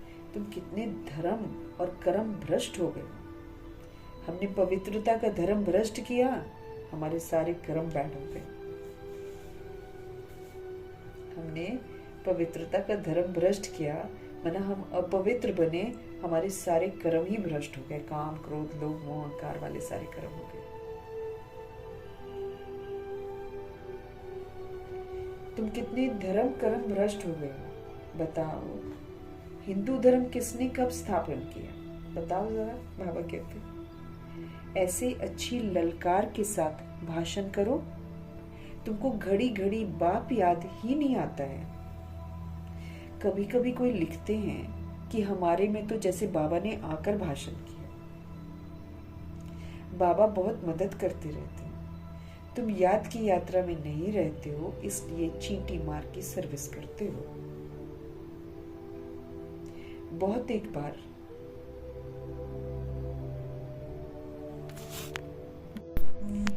तो बाबा कहते हैं बाबा बहुत मदद करते रहते हैं, इसलिए कई लोग ऐसा बोलते हैं कि हमने जैसे बाबा ने आकर ही बोल दिया। सिस्टर शिवानी भी बोलती है, जनक दादी को उन्होंने यही बोला कि हम तैयारी करते हैं अवेकनिंग विद ब्रह्मा कुमारी में आने के पहले हम तैयारी करते थे शुरू में कि ये बोलेंगे। बोलती एक भी चीज वो नहीं बोलते, एक भी चीज कहती कुछ और ही बोलते हैं, और वो कितना अच्छा होता है। और फिर उसको कहती मैं स्टडी करती हूँ फिर बाद में नोट्स बनाकर। तो वो यही बोल रही थी बाबा करा रहे, जनक दादी को उन्होंने बोला कि बाबा कराते, हम क्या करेंगे, हमको क्या आता है। ऐसे करके उनकी एक क्लास है। तो इसलिए कई लोग लिखते हैं कि हमारे में तो जैसे बाबा ने आकर भाषण किया। बाबा बहुत मदद करते रहते हैं, तुम याद की यात्रा में नहीं रहते हो, इसलिए तुम चीटी मार की सर्विस करते हो। लोगों को टच ही नहीं होता है। चीटी मार मीन्स धीरे धीरे वाला सर्विस। बाबा का नाम लेंगे तभी तो किसको तीर लगेगा। बाबा समझाते हैं बच्चे, तुमने ही ऑलराउंड 84 का चक्र लगाया है, तो तुमको ही आकर समझाना पड़ेगा। बाबा कहते तुमने चक्र लगाया है ना, फिर चक्र लगाते तो विस्मृत होते हैं, फिर बाबा स्मृति दिलाते हैं, फिर जब स्मृति मिलती है तो फिर सबको समझाना भी है। मैं भारत में ही आता हूँ, जो पूज्य थे वो पुजारी बन जाते हैं, मैं तो पूज्य पुजारी नहीं बनता हूँ। शिव बाबा कहते हैं मैं तो नहीं आता पुनर्जन्म में, और ना मैं ऐसा होता है कि पुजारी बनूं फिर पूज्य बनूं, मैं तो सदा ही पूज्य हूं।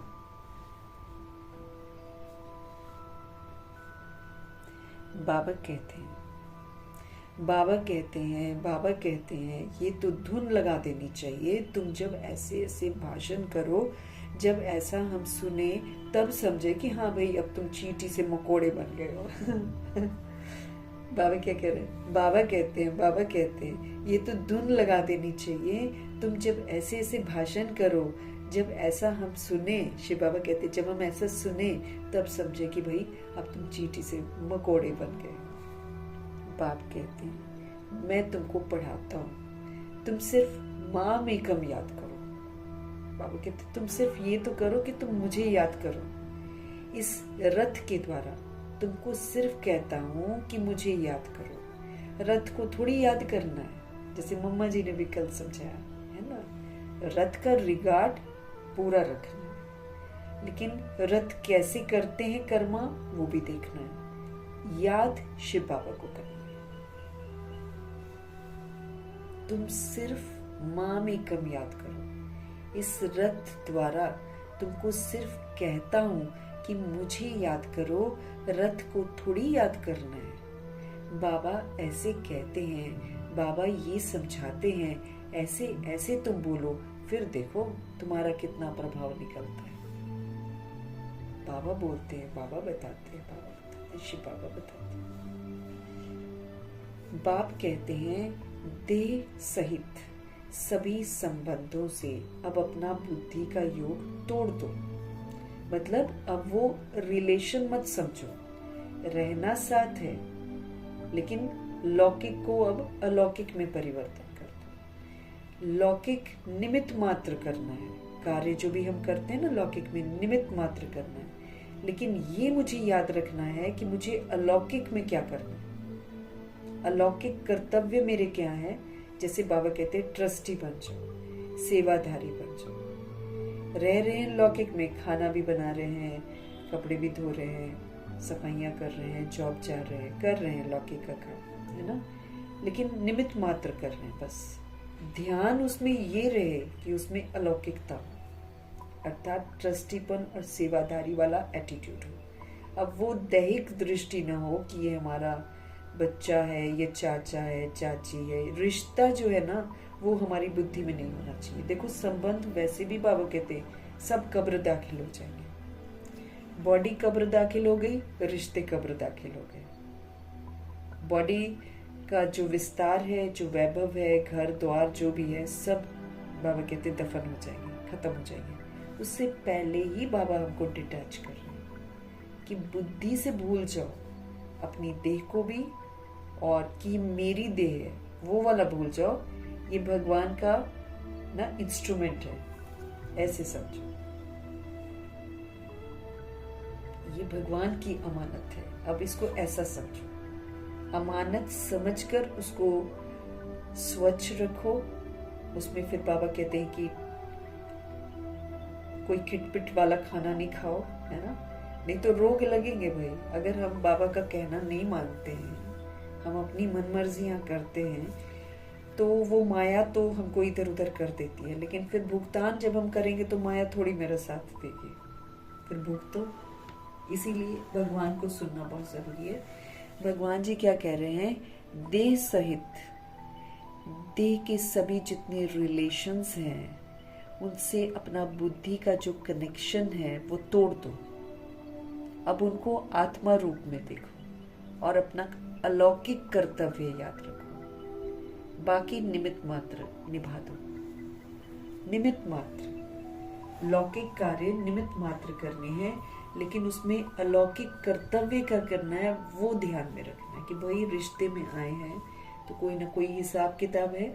अब क्या करेंगे, ट्रस्टी और सेवाधारी बनकर सतोगुणी और सत्युगी व्यवहार करके हिसाब सेटल करके क्लोज कर देंगे, ताकि अंत में वो सोल मुझे याद न करे, मैं सोल उसको याद न करूं, क्योंकि याद करे तो दुर्गति होगी। अंत समय जो स्त्री सिमरे वलवल योनि वैश्या पावे, फिर वैश्या योनि में चले जाएंगे। बच्चे को याद करेंगे तो ढेर सारे बच्चे होंगे, सुख किसी का भी नहीं मिलेगा। सूकर बोलते हैं, उसमें गुरु ग्रंथ साहब में लिखा है अगर बच्चे को याद करो तो सूकर योनि में जाते हैं। अब हमको तो पता चल गया, बाबा बताते हैं हम सुअर तो नहीं बनेंगे, लेकिन हाँ वो जैसे 12-12 बच्चे को एक साथ जन्म देती है, वैसे बहुत ज्यादा बच्चे होंगे जैसे आजकल लोग दे रहे हैं जन्म, 5-5, 6-6 बच्चों को एक साथ जन्म दे रहे हैं। तो उस आत्मा ने क्या किया होगा, अंत समय में अपने बच्चे के लिए तड़प तड़प कर मरी होगी, इसीलिए उसको ढेर सारे बच्चे मिल रहे हैं। सुख थोड़ी मिलेगा किसी से। तो देह सहित देह के सभी संबंधों से अपना बुद्धि का कनेक्शन तोड़ दो। अब उनको क्या समझो, सोल्स है, वो रिश्ता नहीं है, वो सोल्स है। अपनी देह भी छोड़ी तो बाकी रही आत्मा, है ना। आत्मा को संवारना है, आत्मा को उज्जवल बनाना है, आत्मा को पावन बनाना है, तो कंसंट्रेट तो आत्मा पर करना है ना। इसीलिए अपनी देह को भूलना बहुत जरूरी है, नहीं तो देह को ही संवारते रहेंगे हम, सारा टाइम अपना वेस्ट कर देंगे। मेरी बॉडी इसी में रह जाएंगे, तो ये तो खत्म हो जाएगी बॉडी। आत्मा को निखारना है बॉडी में रहते हुए, ये काम मेरे को मिला हुआ है। इसलिए बाबा बोलते हैं अगर आप बुद्धि से अपनी देह को भी छोड़ दोगे तो बाकी रही आत्मा। अपने को अब आत्मा समझ, मुझ बाप को याद करो, तब जाकर कनेक्शन होगा, तब जाकर भगवान की शक्तियां हमको मिलेंगी, तब उनकी शक्ति से मेरे पाप भस्म होंगे। नहीं तो अगर हम अपने को आत्मा समझकर परमात्मा को याद नहीं कर रहे हैं तो मेरे तो 63 जन्मों के पाप भी मेरे सिर पर पड़े हैं, और आगे भी और पाप ऐड होकर मेरा तो सिर ही भारी हो जाएगा, बोझिल हो जाएंगे हम। तो अपने को आत्मा समझना है और शिव बाबा को याद करना है। कई कहते हैं अहम ब्रह्मास्मि, माया के हम मालिक हैं, ऐसे बोलते हैं कि हम ही ब्रह्म हैं और माया के हम मालिक हैं। बाप कहते हैं तुम ये भी नहीं जानते कि माया किसको कहा जाता है और संपत्ति किसको कहा जाता है। माया तो कमी कमजोरियां हैं, काम क्रोध लोभ मोह अहंकार है। लोग समझते हैं कि पैसे को माया कहते हैं। बाबा कहते तुम तो ये भी नहीं जानते कि माया किसको कहा जाता है और संपत्ति किसको कहा जाता है। तुम तो धन को माया कह देते हो। ऐसे ऐसे तुम समझा सकते हो। बहुत अच्छे अच्छे बच्चे मुरली भी नहीं पढ़ते, बहुत अच्छे अच्छे बच्चे मुरली भी नहीं पढ़ते हैं, बाप को याद नहीं करते, तो तीर नहीं लगता है, क्योंकि याद का बल ही नहीं मिलता है। ताकत कहाँ से मिलेगी? भगवान से ही मिलेगी ना। तो भगवान से तो ताकत ले ही नहीं रहे।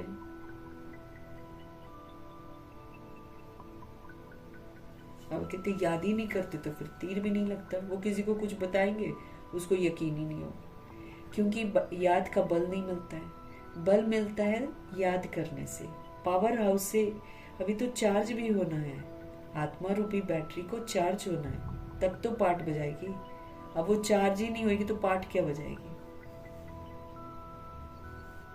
तो चार्ज होने का टाइम भी है। एक ही बार पावर हाउस आते हैं, एक ही बार संगम में हम चार्ज कर सकते हैं अपने आप को। चार्ज करेंगे तो अच्छा पाठ बजाएंगे। और चार्जिंग कैसे होगी? जब हम पावर हाउस से कनेक्ट करेंगे तभी तो चार्ज होंगे ना। कि हम जैसे मोबाइल भी है, मोबाइल कहीं रखे और चार्जर कहीं और रखे तो चार्ज हो जाएगा क्या? कनेक्ट करना पड़ता है तब मोबाइल चार्ज होता है। ऐसे ही हम आत्मा रूपी बैटरियां जो हैं डिस्चार्ज हो गई हैं। अगर हम परमात्मा से कनेक्टेड रहेंगे तो हम चार्ज होते रहेंगे, देहधारी से कनेक्टेड रहेंगे तो डिस्चार्ज होते जाएंगे, सारी शक्तियां खत्म हो जाएंगी। तो बाबा कहते ताकत तो तुम्हें याद से ही मिलेगी। अब याद नहीं करोगे तो फिर कैसे चलेगा?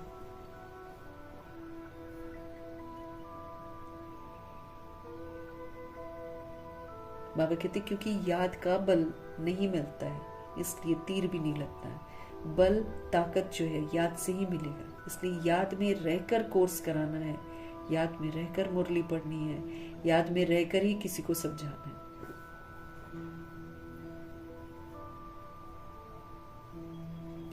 जिस योग बल से तुम विश्व का मालिक बनते हो, ताकत मिलती है, सुधरते हैं तभी तो विश्व का मालिक बनते हैं। बच्चे हर बात में बाबा का नाम लेते रहो तो कभी कोई कुछ कह न सके। अगर भगवान की ताकत साथ में रखेंगे कोई कुछ कह नहीं सकता। सर्व का भगवान बाप तो एक है या सभी भगवान है? कहते हैं हम फलाने सन्यासी के फॉलोअर्स हैं। अब वो सन्यासी और तुम गृहस्थी, तो तुम फॉलोअर कहाँ से ठहरे? फॉलोअर मतलब तो फिर तुम भी सन्यासी बन जाओ। गृहस्थी सन्यासी का फॉलोअर होगा क्या? गाते भी हैं झूठी माया झूठी काया झूठा सारा संसार। बाबा अर्थ बताते हैं यहाँ पर आकर। ये जो मायावी दुनिया है, काम क्रोध लोभ मोह अहंकार छल कपट, ये सारा मायावी है, ये झूठ है। और काया भी जो है झूठी है, खत्म हो जाएगी। इसके पीछे आजकल युग भाग रहा है, काया के पीछे। काया के पीछे ही मरता है, काया को ही संवारता है, काया के लिए ही सब कुछ कर रहा है। ये भी झूठी है, ये भी छूट जाएगी। और सारा संसार ही झूठा है, क्योंकि सब के सब अपने आप को शरीर समझ रहे हैं। सब झूठ है। आत्मा अपने को आत्मा नहीं समझकर शरीर समझ रही है। सब झूठ बोल रहे हैं। मेरा नाम, आत्मा क्या बोल रही है? मेरा नाम ये है, मैं ये हूँ, मैं ये हूँ। आत्मा झूठ बोले जा रही है। आत्मा के तो मम्मी पापा परमपिता परमात्मा है, लेकिन यहाँ बॉडी के बाहर में आकर उसको माँ बाप, उसको ये, उसको वो रिश्ते ऐसे बोलती रहती। तो ये क्या है? झूठा सारा संसार। सच्चा तो सिर्फ एक शिव बाबा है, जो आकर हमको सच बताते हैं। वो जब तक न आए तो हम सच्चे बन ही नहीं सकते। मुक्ति, जीवन मुक्ति दाता एक शिव बाबा ही है। वही मुक्ति भी देते हैं, वही जीवन मुक्ति भी देते हैं। बाकी कोई भी मुक्ति थोड़ी देते हैं। जो हम उनके बने, वो मेरे को मुक्त करेंगे जो मैं उनकी बनूं, है ना? तो बाबा कहते मुक्ति, जीवन मुक्ति दाता जो है उनको याद करना है। बाबा कहते हैं ये भी ड्रामा में था, अब सावधान हो, आंखें खोलो। बाबा कहते अब तो तुम अपनी आंखें खोल दो, कि अभी भी बंद रखोगे।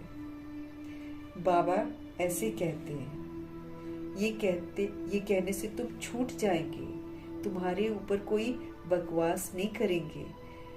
त्रिमूर्ति शिव बाबा कहना है, सिर्फ शिव नहीं, त्रिमूर्ति को किसने रचा? त्रिमूर्ति शिव बाबा है ना? तो त्रिमूर्ति शिव बाबा कहना है, सिर्फ शिव नहीं कहना है। त्रिमूर्ति को किसने रचा? ब्रह्मा द्वारा स्थापना कौन कराते हैं? क्या ब्रह्मा क्रिएटर है? ऐसे ऐसे नशे से बोलो, तब काम कर सकते हो। नहीं तो देह अभिमान में बैठकर भाषण करते हैं, वो तो फिर किसी को समझ में नहीं आता। बाप समझाते हैं ये अनेक धर्मों का कल्प वृक्ष है। जब वृक्ष देखते हैं, अब जैसे सीढ़ी का चित्र है, उसमें तो सिर्फ भारत को दिखाते हैं, लेकिन जब कल्प वृक्ष है तो उसमें सब कुछ आ जाता है। तो बाप समझाते हैं ये अनेक धर्मों का कल्प वृक्ष है। पहले पहले देवी देवता धर्म है, अब वो देवता धर्म कहाँ गया? लाखों वर्ष कह देते हैं, ये तो 5000 वर्ष की बात है। तुम मंदिर भी उन्हों के बनाते रहते हो। दिखाते हैं पांडवों और कौरवों की लड़ाई लगी, पांडव पहाड़ों पर गल मरे, फिर क्या हुआ? कुछ नहीं जानते। क्या कहते हैं? अब महाभारत क्या दिखाता है? पांडव और कौरव, इनका युद्ध होता है। अब बाबा क्या बताते हैं? जो बाबा के बच्चे हैं वो पांडव हैं, वो प्रीत बुद्धि हैं, वो किसी भी तरीके की हिंसा नहीं करते हैं, ये बाबा बताते हैं। कौरव हिंसात्मक होते हैं। तो बाबा कहते हैं, दिखा देते हैं कि पांडवों और कौरवों की लड़ाई हुई। अब ये पांडव किससे लड़ते हैं? इनका तो गुप्त युद्ध चलता है, अपनी ही कमी कमजोरियों पर ये जीत प्राप्त करते हैं। ये तो सबका अपना पर्सनल वो लोग कार्य करते हैं। बाकी कौरवों से जाकर थोड़ी लड़ते हैं पांडव। बाबा क्या कह रहे हैं? मैं कैसे हिंसा करूंगा? मैं तो तुमको अहिंसक और वैष्णव बनाता हूँ। अब लड़वाना, ये तो फिर हिंसा हो गई। तो बाबा कहते मैं कैसे हिंसा करूंगा? मैं तो तुमको अहिंसक वैष्णव बनाता हूँ।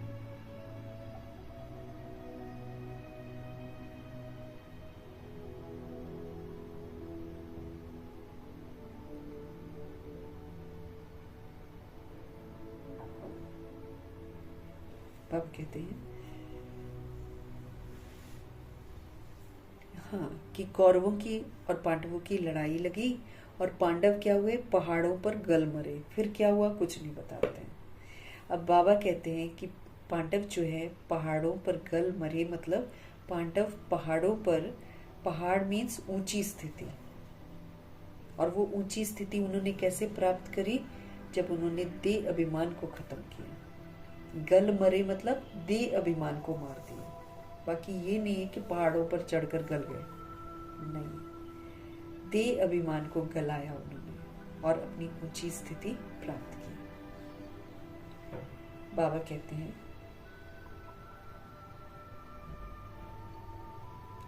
पांडव पहाड़ों पर गल मरे, फिर क्या हुआ कोई कुछ नहीं बताता। मैं कैसे हिंसा करूंगा, बाबा कहते हैं। मैं तो तुमको अहिंसक बनाता हूँ, मैं तो तुमको वैष्णव बनाता हूँ, तो मैं तुम्हें लड़ना क्यों सिखाऊंगा। काम कटारी न चलाना, उसको ही वैष्णव कहते हैं। ये है विष्णु की वंशावली। काम कटारी, काम विकार में नहीं जाना, किसी भी तरह की कामना नहीं रखना, उसको बाबा वैष्णव कहते हैं, और वो है विष्णु की वंशावली।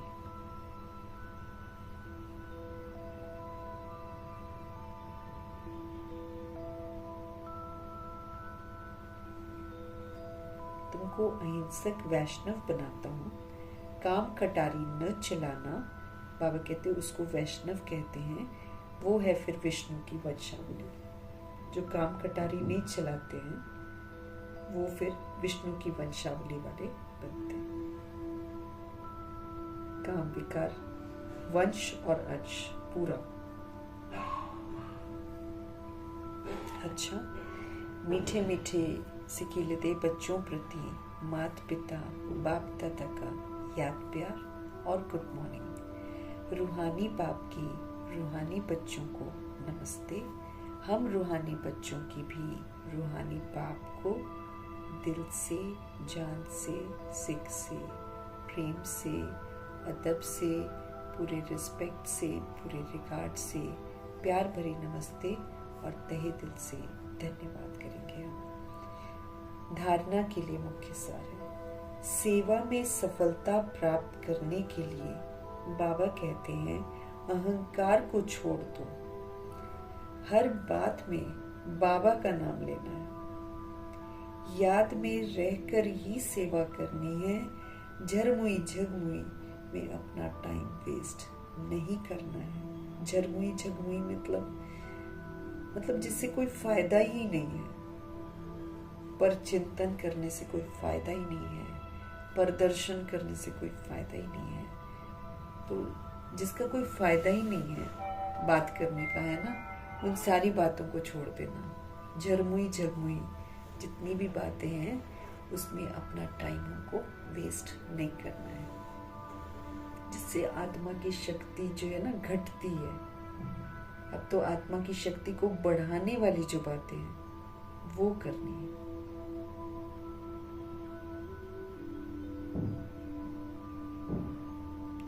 तो झरमुई झगमुई में अपना टाइम वेस्ट नहीं करना है। हमको सच्चा सच्चा वैष्णव बनना है। कोई भी हिंसा हमको नहीं करनी है। देह सहित सभी संबंधों से अपना बुद्धि का योग जो है ना वो तोड़ देना है। सच्चा सच्चा वैष्णव हमको बनना है। कोई भी हिंसा हमको नहीं करनी है, न स्थूल करनी है न सूक्ष्म करनी है ना। अब हिंसा में जैसे हम मनसा से कोई हिंसा कर देते हैं, है ना? भगवान की समझ को यूज नहीं करते हैं तो हम हिंसा करते हैं। शूद्रों के संस्कारों को यूज करते हैं, हम हिंसा करते हैं। फिर तन मन धन सब तेरा और मेरा कहकर फिर हम हिंसा करते हैं। तो हमें कोई भी हिंसा बिल्कुल नहीं करनी है। हमको सच्चा सच्चा वैष्णव बनना है। देह सहित सभी संबंधों से अब बुद्धि का योग जो है वो तोड़ देना। हमको किसी के साथ कोई कनेक्शन नहीं रखना। तो देह सहित सभी संबंधों से अब अपना बुद्धि का योग तोड़ देना है। अब रिलेशन नहीं है, जिस्मानी रिलेशन नहीं है, अब रूहें हैं, सब रूहानी रिश्ता है। सतगुरु जी का वरदान। हाजी के पाठ के द्वारा सेवाओं में महान बनने वाले सर्व की दुआओं के पात्र भव। अगर हम बाबा की श्रीमत को हाजी करते हैं तो हाजी के पाठ के द्वारा, हाजी के पाठ के द्वारा सेवाओं में महान बनने वाले सर्व की दुआओं के पात्र भव। कोई भी सेवा खुशी और उमंग से करते हुए सदा ये ध्यान रहे कि जो सेवा हो उसमें सर्व की दुआएं जरूर प्राप्त हो। क्योंकि जहाँ दुआएं होंगी वहाँ मेहनत नहीं होगी। अभी यही लक्ष्य हो कि जिसके भी संपर्क में हम आए उसकी दुआएं लेते जाएं। हाँ जी का पाठ ही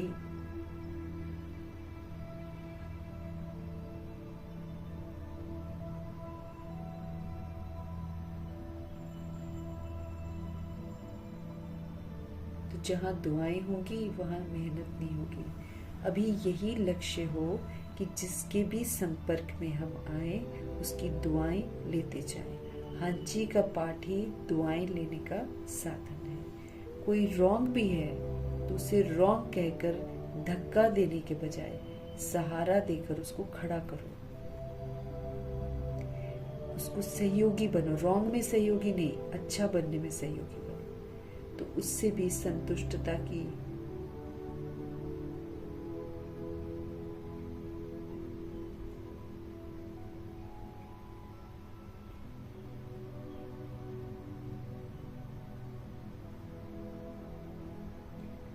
तो बाबा कह रहे हैं हाँ जी का पाठ ही दुआएं लेने का साधन है। कोई रॉन्ग भी है तो बाबा कहते हैं उसे रॉन्ग कहकर धक्का देने के बजाय सहारा देकर खड़ा करो, सहयोगी बनो। तो उससे भी फिर क्या होगा? संतुष्टता की दुआएं मिलेंगी। जो दुआएं लेने में महान बनते हैं ना, वे स्वतः ही महान बन जाते हैं। जो दुआएं लेने में महान बनते हैं वो तो फिर स्वतः ही महान बन जाते हैं। दुआएं यूं ही तो मिलती नहीं है, अच्छा करेंगे तभी तो दुआएं मिलती हैं। तो हाँ जी का पाठ पक्का करना है। बाबा जो भी कहते हैं उसको हाँ जी करके तुरंत अमल में लाना, तो सेवाओं में महान बन जाएंगे और फिर सभी आत्माओं की दुआएं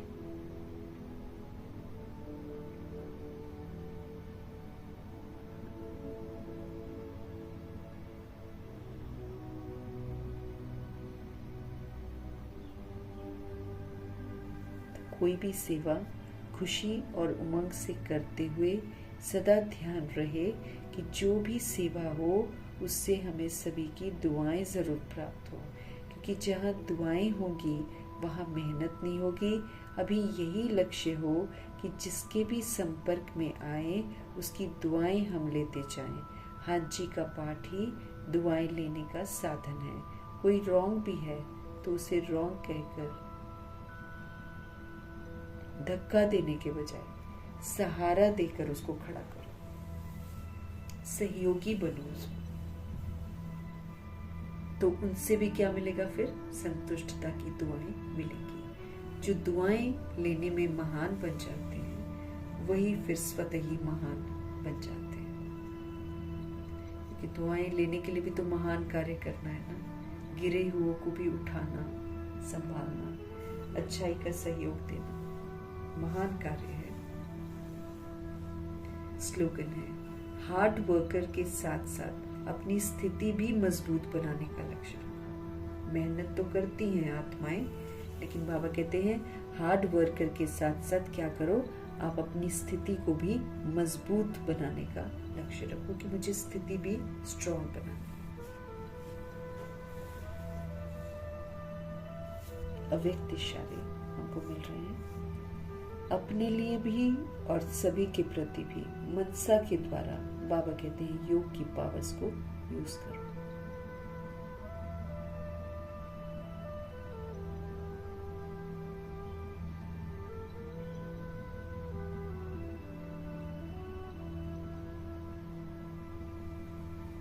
तो मनसा के द्वारा योग की पावर्स को प्रयोग में लाना है। योग का प्रयोग अर्थात अपने शुद्ध संकल्पों का प्रयोग, बहुत बाबा ध्यान खिंचवा रहे हैं ना, अपने शुद्ध संकल्पों का प्रयोग तन पर, मन पर, संस्कारों पर अनुभव करते आगे बढ़ते जाओ।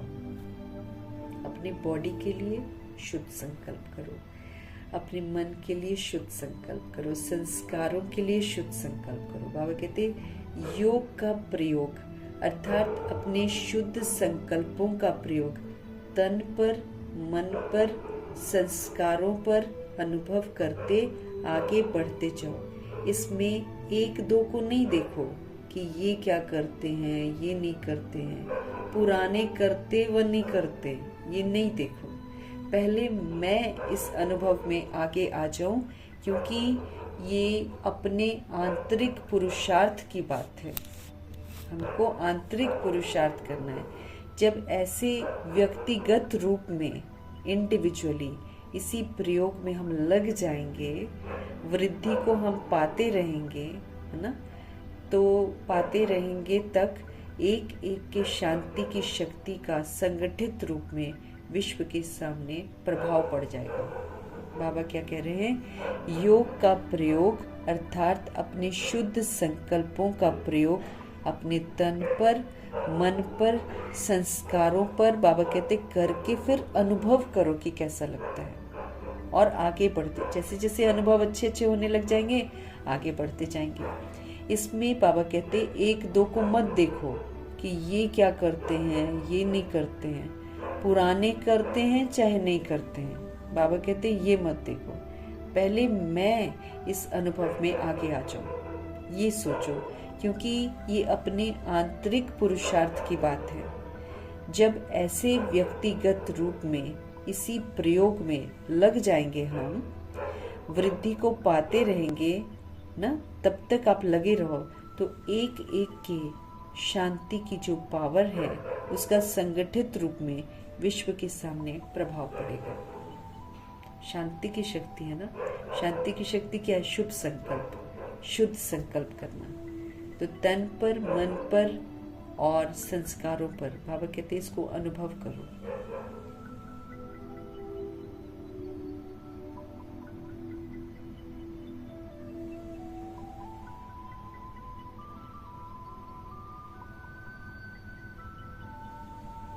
तो योग का प्रयोग अर्थात अपने शुद्ध संकल्पों का प्रयोग अपने तन पर करो, अपने मन पर करो, अपने संस्कारों पर करो, फिर इसका अनुभव करते जाओ।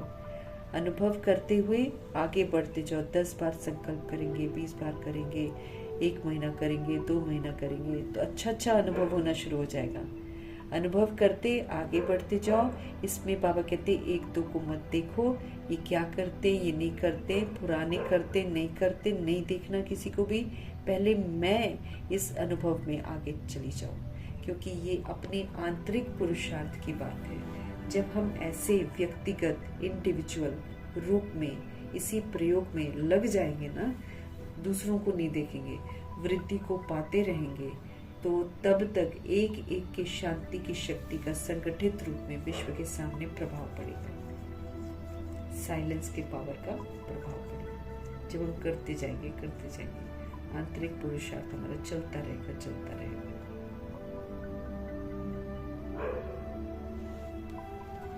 मीठे परमात्मा जी की मीठी शिक्षाओं के लिए उनका धन्यवाद करेंगे। ब्रह्मा माँ का धन्यवाद, जगदम्बा माँ का धन्यवाद, अष्ट रत्नों का धन्यवाद, नवग्रहों का धन्यवाद, एडवांस पार्टी की सारी सोल्स का धन्यवाद, बची हुई जितनी भी आत्माएं हैं सबका धन्यवाद, 5 तत्वों का धन्यवाद, ड्रामा का धन्यवाद, प्रकृति का धन्यवाद, माया का धन्यवाद, यमदूत का धन्यवाद, करोड़ों की आबादी का धन्यवाद, साधनों का धन्यवाद, साधन बनाने वालों का धन्यवाद, साथ में रहने वाली सोल्स का धन्यवाद, सहयोगी आत्माओं का धन्यवाद, अविनाशी खजानों का धन्यवाद, समय का धन्यवाद, पूरे यूनिवर्स का धन्यवाद, शरीर रूपी इंस्ट्रूमेंट का धन्यवाद, आप सभी सोल्स का धन्यवाद और सृष्टि की मेहमान नवाजी का तहे दिल से धन्यवाद करेंगे। सभी आत्माओं की तरफ से धन्यवाद करेंगे। धन्यवाद करते हुए ओम शांति।